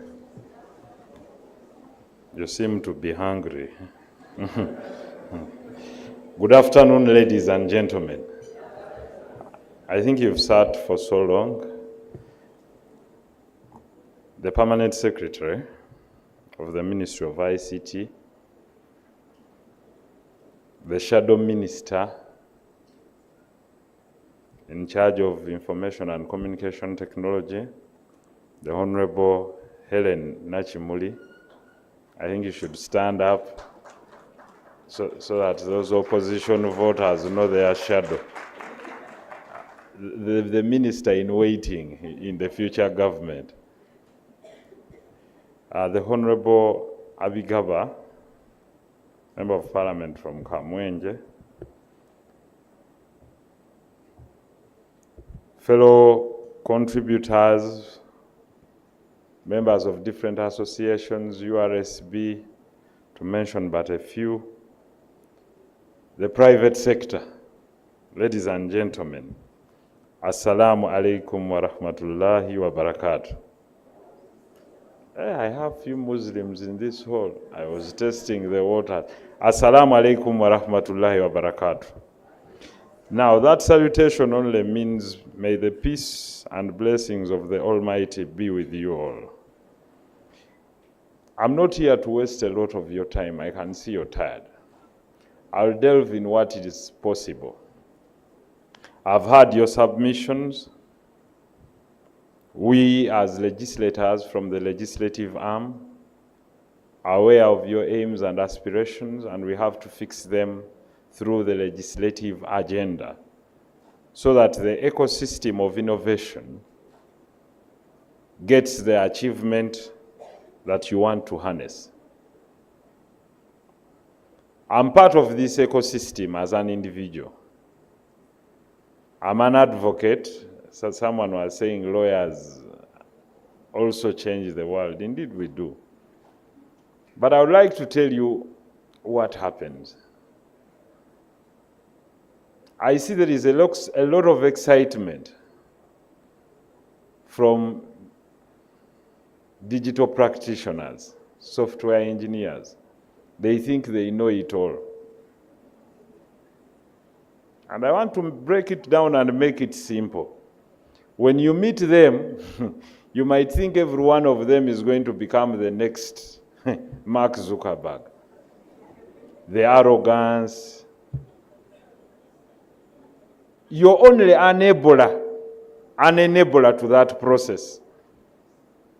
But the arrogance that they have, you might think they have made it all. No. It will take a short time, I'll be there. Let me tell you, it is the strategies that help you win this battle. You're only part of the process. By the way, the most paid people are not even the software engineers. You're part of the ecosystem of the mechanics who help produce that BMW or Mercedes-Benz. But you're not the original owner of Daimler Chrysler, that company. So it is the entrepreneur, this gentleman that was here. So it's the entrepreneurial skills in you that make you successful. Now, this is where I want to wake you up from the slumber of where people think when someone is a computer scientist, they have made it. You'll walk on foot, you'll grass around, you'll have nothing. Because do not think that what you're thinking is not being thought about by anyone. I'll give you a challenge. I mooted something that has just been taken up. I think they have paid for it $1 billion. But I invited Ugandan software engineers. Fools. I'll repeat, fools. I invited them in 2017, fools. The real-time translator, it has been done by some gentleman now in the Silicon Valley. I told these young guys, this 2017 is now how many years? I hold a huge frustration, Honorable PS. I told them, listen, let's follow the data. Everyone, let's close the gap between communication. I want to communicate to a Chinese in real time, and they respond me in real time without the bridge and gap of a translator. Let's come up with a device that will do this. I think we reached out to you one time. I'm so frustrated. I have pain. I have pain. You know why? Because I walk the talk. I've lived this. They didn't have this idea. They knew nothing. It's the innovation of someone who necessarily should not be a software engineer. Someone who was thinking about sickle cells. Just like in legislation, we come to cure a problem. Software engineers, you must be taught what business is. Because what happens in these universities, you're only taught computer science. It's not business. Business is different. You understand what I'm saying? Business is that man in Chikubo you see coming without education and making money and coming up with $5 million that you don't have. And you come up with your great ideas, but you cannot come up with what Egesa came up with. Because Egesa is not necessarily the richest person, even in as much as he invented the algorithm of mobile money for digital financial inclusion. But who makes money? MTN. Not Egesa. You understand what I'm trying to say? So you're part of this ecosystem that gets us to the end, justifies the what? The means. But now what happens? I had a wonderful submission from him. Someone comes to you and says, one was calling me yesterday, Honorable, we invented a GPS system. Then I told him, no, we can come, okay, you come. Then he came, then I told him, what is the innovation there? Can your GPS system work without a satellite? He said, no. Kitegeeza toyina ky'ozudde. Nemuga, what I was waiting for is for you to come and tell me, I've prepared something that can locate you without communicating with the what?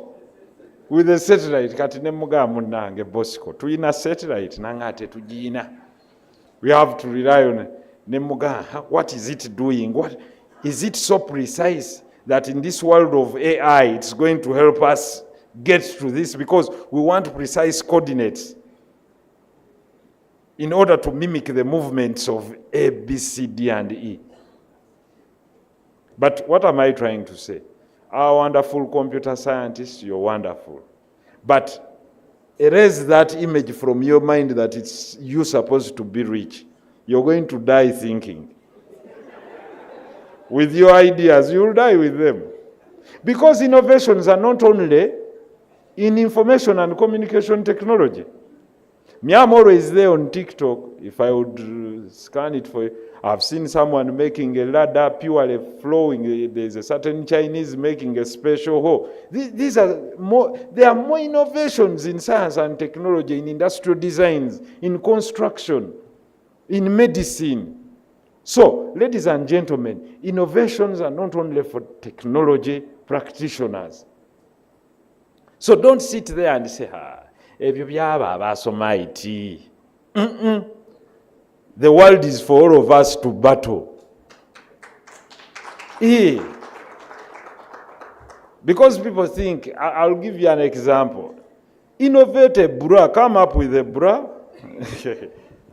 for breastfeeding mothers, where you just click and the thing just opens without battling to remove all this. And I'm trying to tell you, those are part of innovation. The gentleman will ask me now, what of us?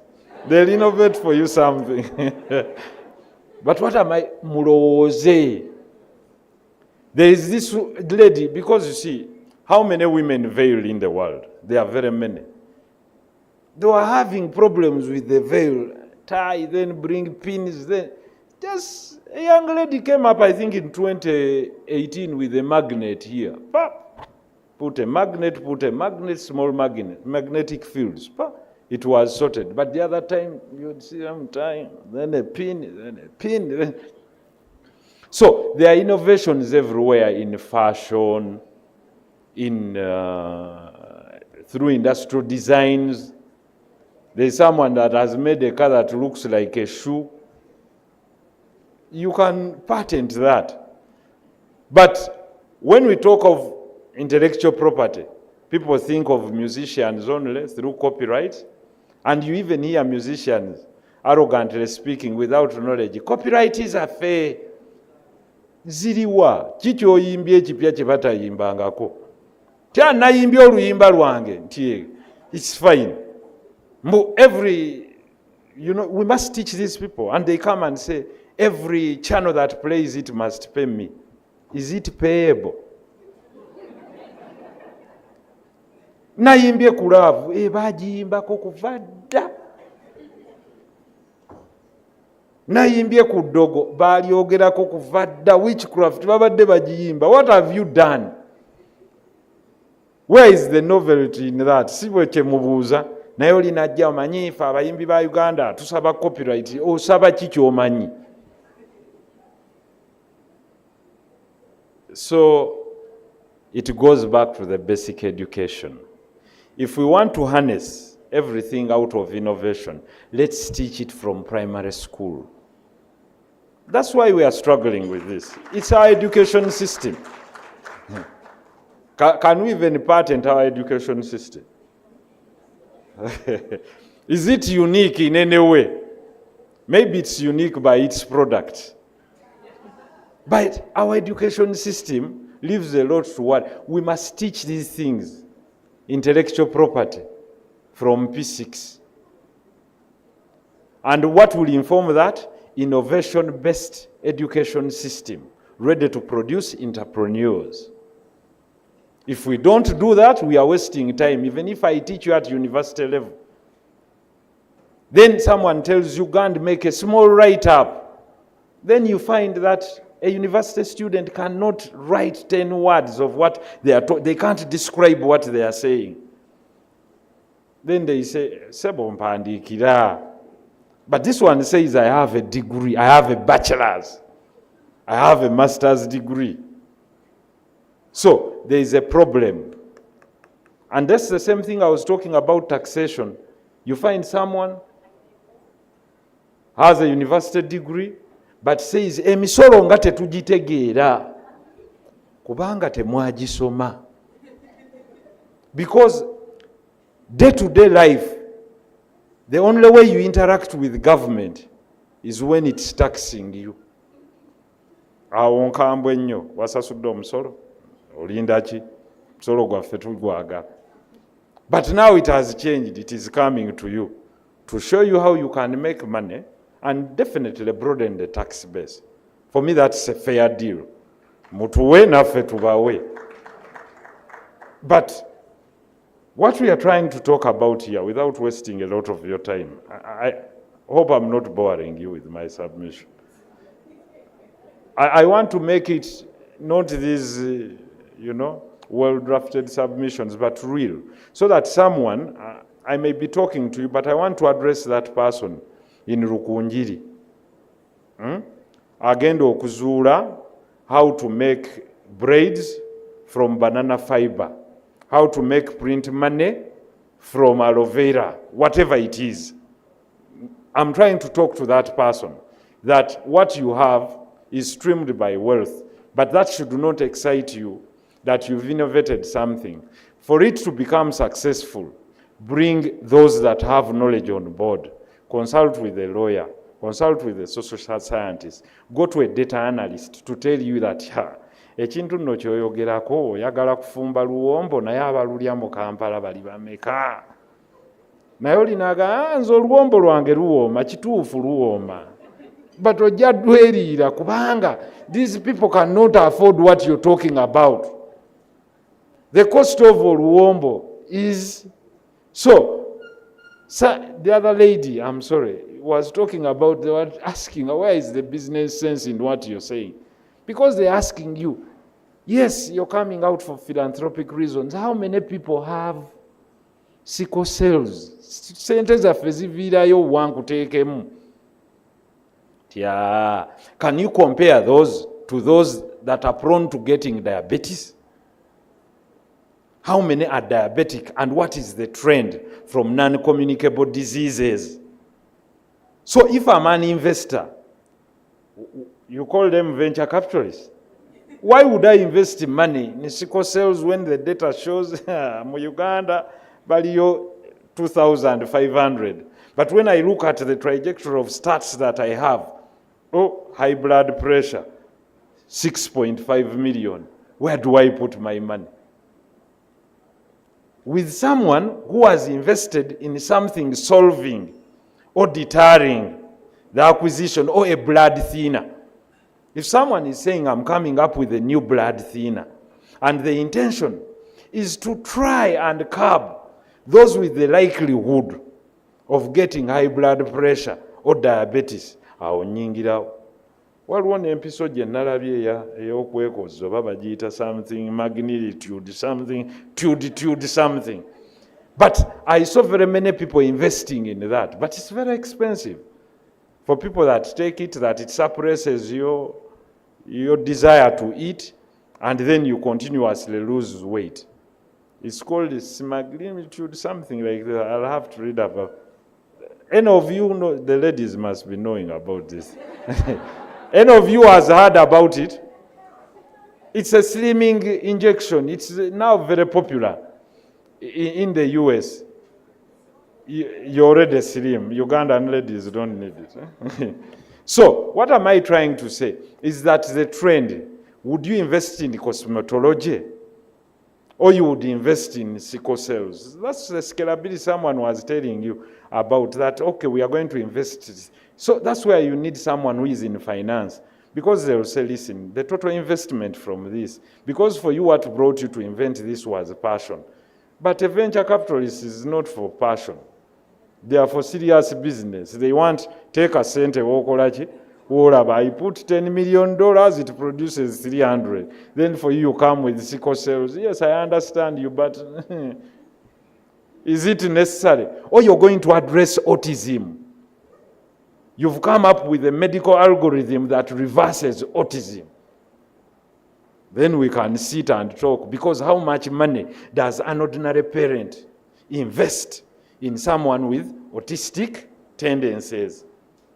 You understand what I'm trying to say? So I might not be that software person, but help me. Then you find this software engineer, hey, manyi twasoma kati awo, bw'okozesa Python ne Django. I'm not interested in your... That's what Elon Musk said. I'm interested in you solving neural problems now. What is the probability that everyone fears to acquire a stroke? So, can you come up with a machine that has an algorithm of reversing stroke in patients? Nze bw'ojja n'ekyo tutuule twogere. Naye olinajja naga omanyi onalebo nakoze app osobola okutundirako juice. Nkugamba munnange otulabyeko. What is the probability nti abantu abanywa juice banoonya app banoonye juice? Or passion? But there is my innovator there of Ugaba seated with an idea and Zenokanku. Everywhere people are looking for space. Let's say we conceived it here. I've donated this idea. Kale nange nyamba. But you see, I don't want to walk everywhere to look for space to hold a conference. I want to even compare. Where do I walk to and look for space? Whether it is space for weddings, for events, space for conferences, space for small meetings. But I also know these hotels are laboring to market these spaces. And they might not be readily available to employ a marketeer to walk to every area to find out who is looking for space. Can you aggregate us? Probably I'm looking for storage space. Noonya wakutereka bintu byange bangobye mu nnyumba eno njipangisa waliwo ayina extra space. Nemu extra space kyenkongereramu ekirala. What I want you to include, help me solve the issue of I don't want to move my things by DHL. But I want someone to move with my luggage from California to Kampala in real time. Ani atambula. Mpa ku ssente. Bw'okikolanga mpa ku ssente. Because we are all grappling. I have 4 suitcases. But I don't want to meet this cost of paying DHL for these 100 kilos. But there is someone who has not used their kilos while traveling. But I don't want to labor and go to UPS, to DHL and this. I just want my luggage tomorrow in Kampala. But there is also someone in Boston that wants that luggage, in Taiwan, and another one that wants it there. Nayo nompa ku sente oba naawe onanneerabira. Nze I'm free. I've donated that idea. Girowoozeeko in a world where everyone is struggling to move cargo, but they are known players. Post office yono emala weeks 2, DHL emala ennaku 3, nze omugugu ngwagala Nairobi nkya. The rest you will find in the middle of the way: security screening, how do I trust non-disclosure, that this luggage is not mine, well screened that there are no drugs, but I want it in China. I just want to move to a sample to Guangzhou, but I don't want to move it by DHL. But I know there are many Ugandans that are going to Guangzhou. While traveling to Guangzhou, they don't carry anything. So they are wasted kilos. But I also want to get my sample of these curtains made in Guangzhou. I can give this Ugandan $200 rather than waiting for 3 weeks. Munsonyiwe. With those few remarks, ladies and gentlemen, allow me to take this honor and pleasure to declare this. Am I declaring it closed? To declare this conference closed. For further consultations, you can pay me and meet me. It's not for free, it's not pro bono. Nange sikolera bwerere. Thank you very much for having given me this honor. Now going back to your English that you want, because you people are very learned, but I was communicating to that ordinary person in Chikubo, the one I represent. Thank you very much, ladies and gentlemen, for this honor and opportunity that you've given us. On behalf of the Speaker of Parliament and our Committee of ICT, allow me to extend our sincere appreciation for this noble duty that you've conducted. We shall continue to support you in all ways through our legislative agenda and execution at the executive level in form of support. Thank you as we deepen and widen our integration for God and my country. God bless you.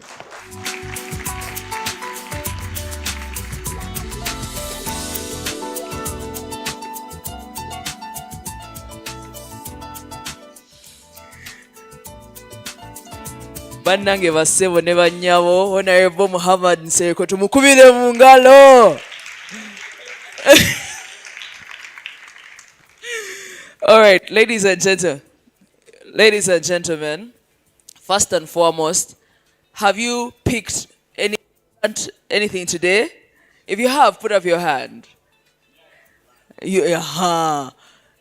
Even PS has learned. You see, we have all learned. So clap for yourselves for learning. Now, after you clap for yourselves for learning, yes, Purity. Yeah. I would like to.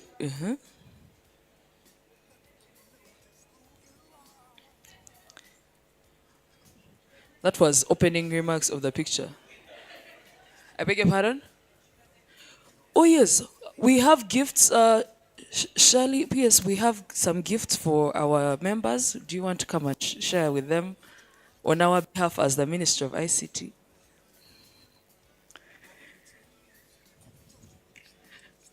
DJ, give us some music. But DJ, your money reduced a long time ago. Stand up, don't have no time for sitting down. No. I know that we can make things better. Come on, y'all. We can spread the love around. Yes. You need to stand up. Come on, people. No time for sitting down. I know that we can make things better. Oh, yes. We can spread the love. Spread the love. Where's our photograph? The love around. Yeah.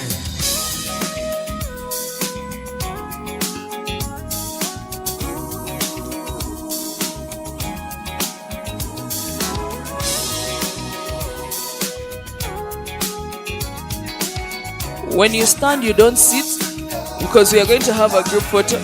So, Honorable.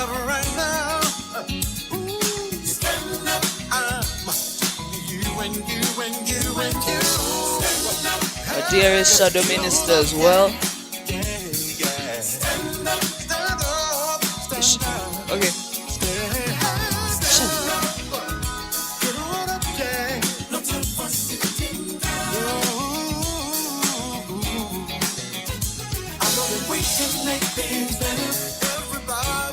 Okay.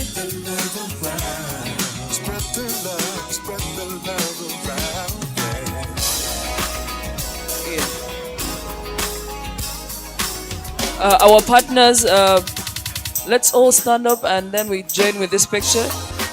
Have we all received our gifts? Shelly, more gifts, more gifts. Let's wait. Yeah, with the partners, with the partners. People, let's take the group picture on our feet.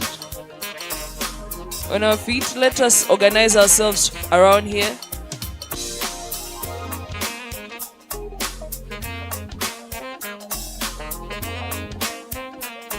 Let us occupy the stage, the back, everywhere. Find where you can fit and we take this grip. Flavia is strategically up already.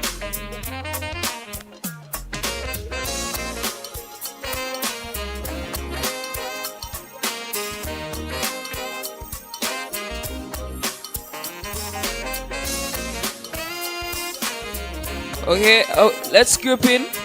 There is space here. People, let's move fast, fast, fast.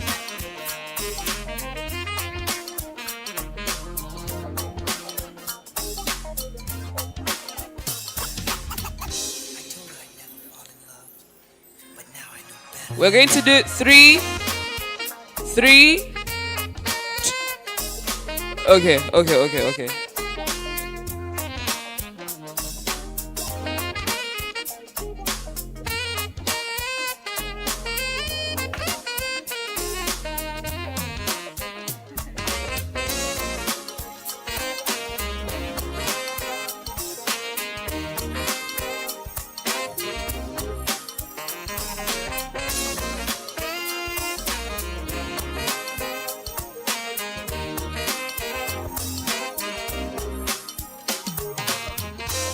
If you can't see the camera can't see you.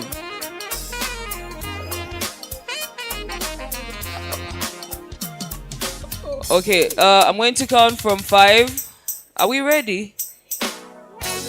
Yes, please. We have what? Can't we just pull the whole table?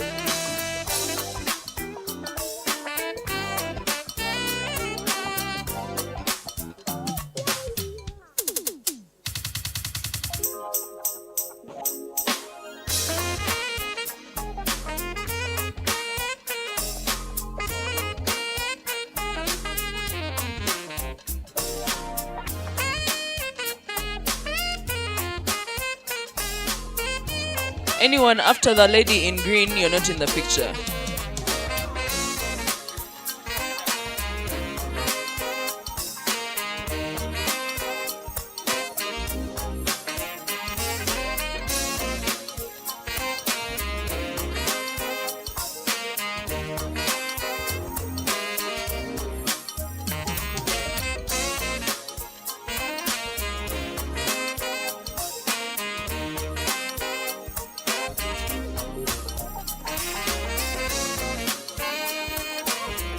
Yes.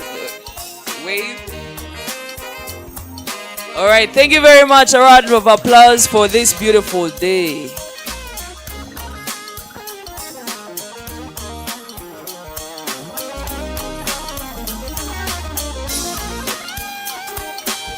You're watching AYIT TV, empowering you.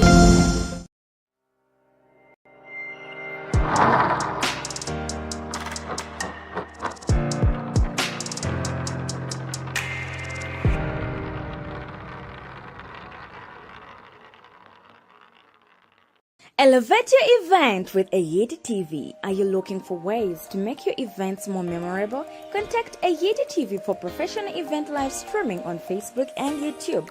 Our package also includes photography, a 55-inch screen for live projection, and social media handling to make your event extra special. Get in touch today to find out how we can help you elevate your event. Contact us on 0789 000 492 or 0705 909 760 or visit our website at www.ayit.org. Elevate your event with Ayedi TV. Are you looking for ways to make your events more memorable? Contact Ayedi TV for professional event live streaming on Facebook and YouTube.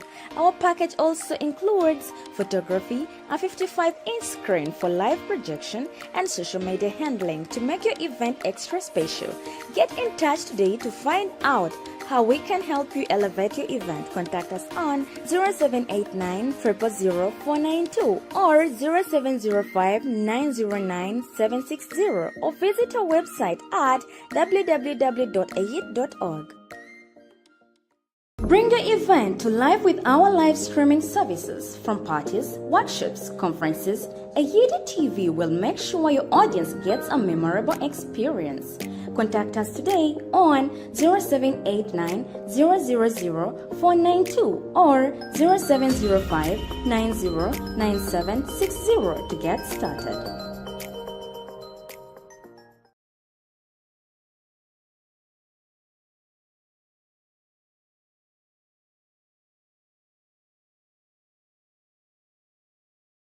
Unlock the potential of your event with Ayedi TV's live streaming and video production services.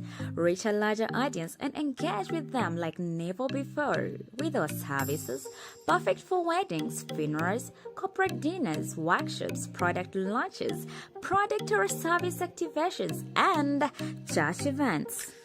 Get ready to turn your innovative ideas into reality. Join us at Ayit. We provide a supportive environment for youth to gain skills in the latest programming languages and business models needed to create cutting-edge technology products. You're watching Ayit TV.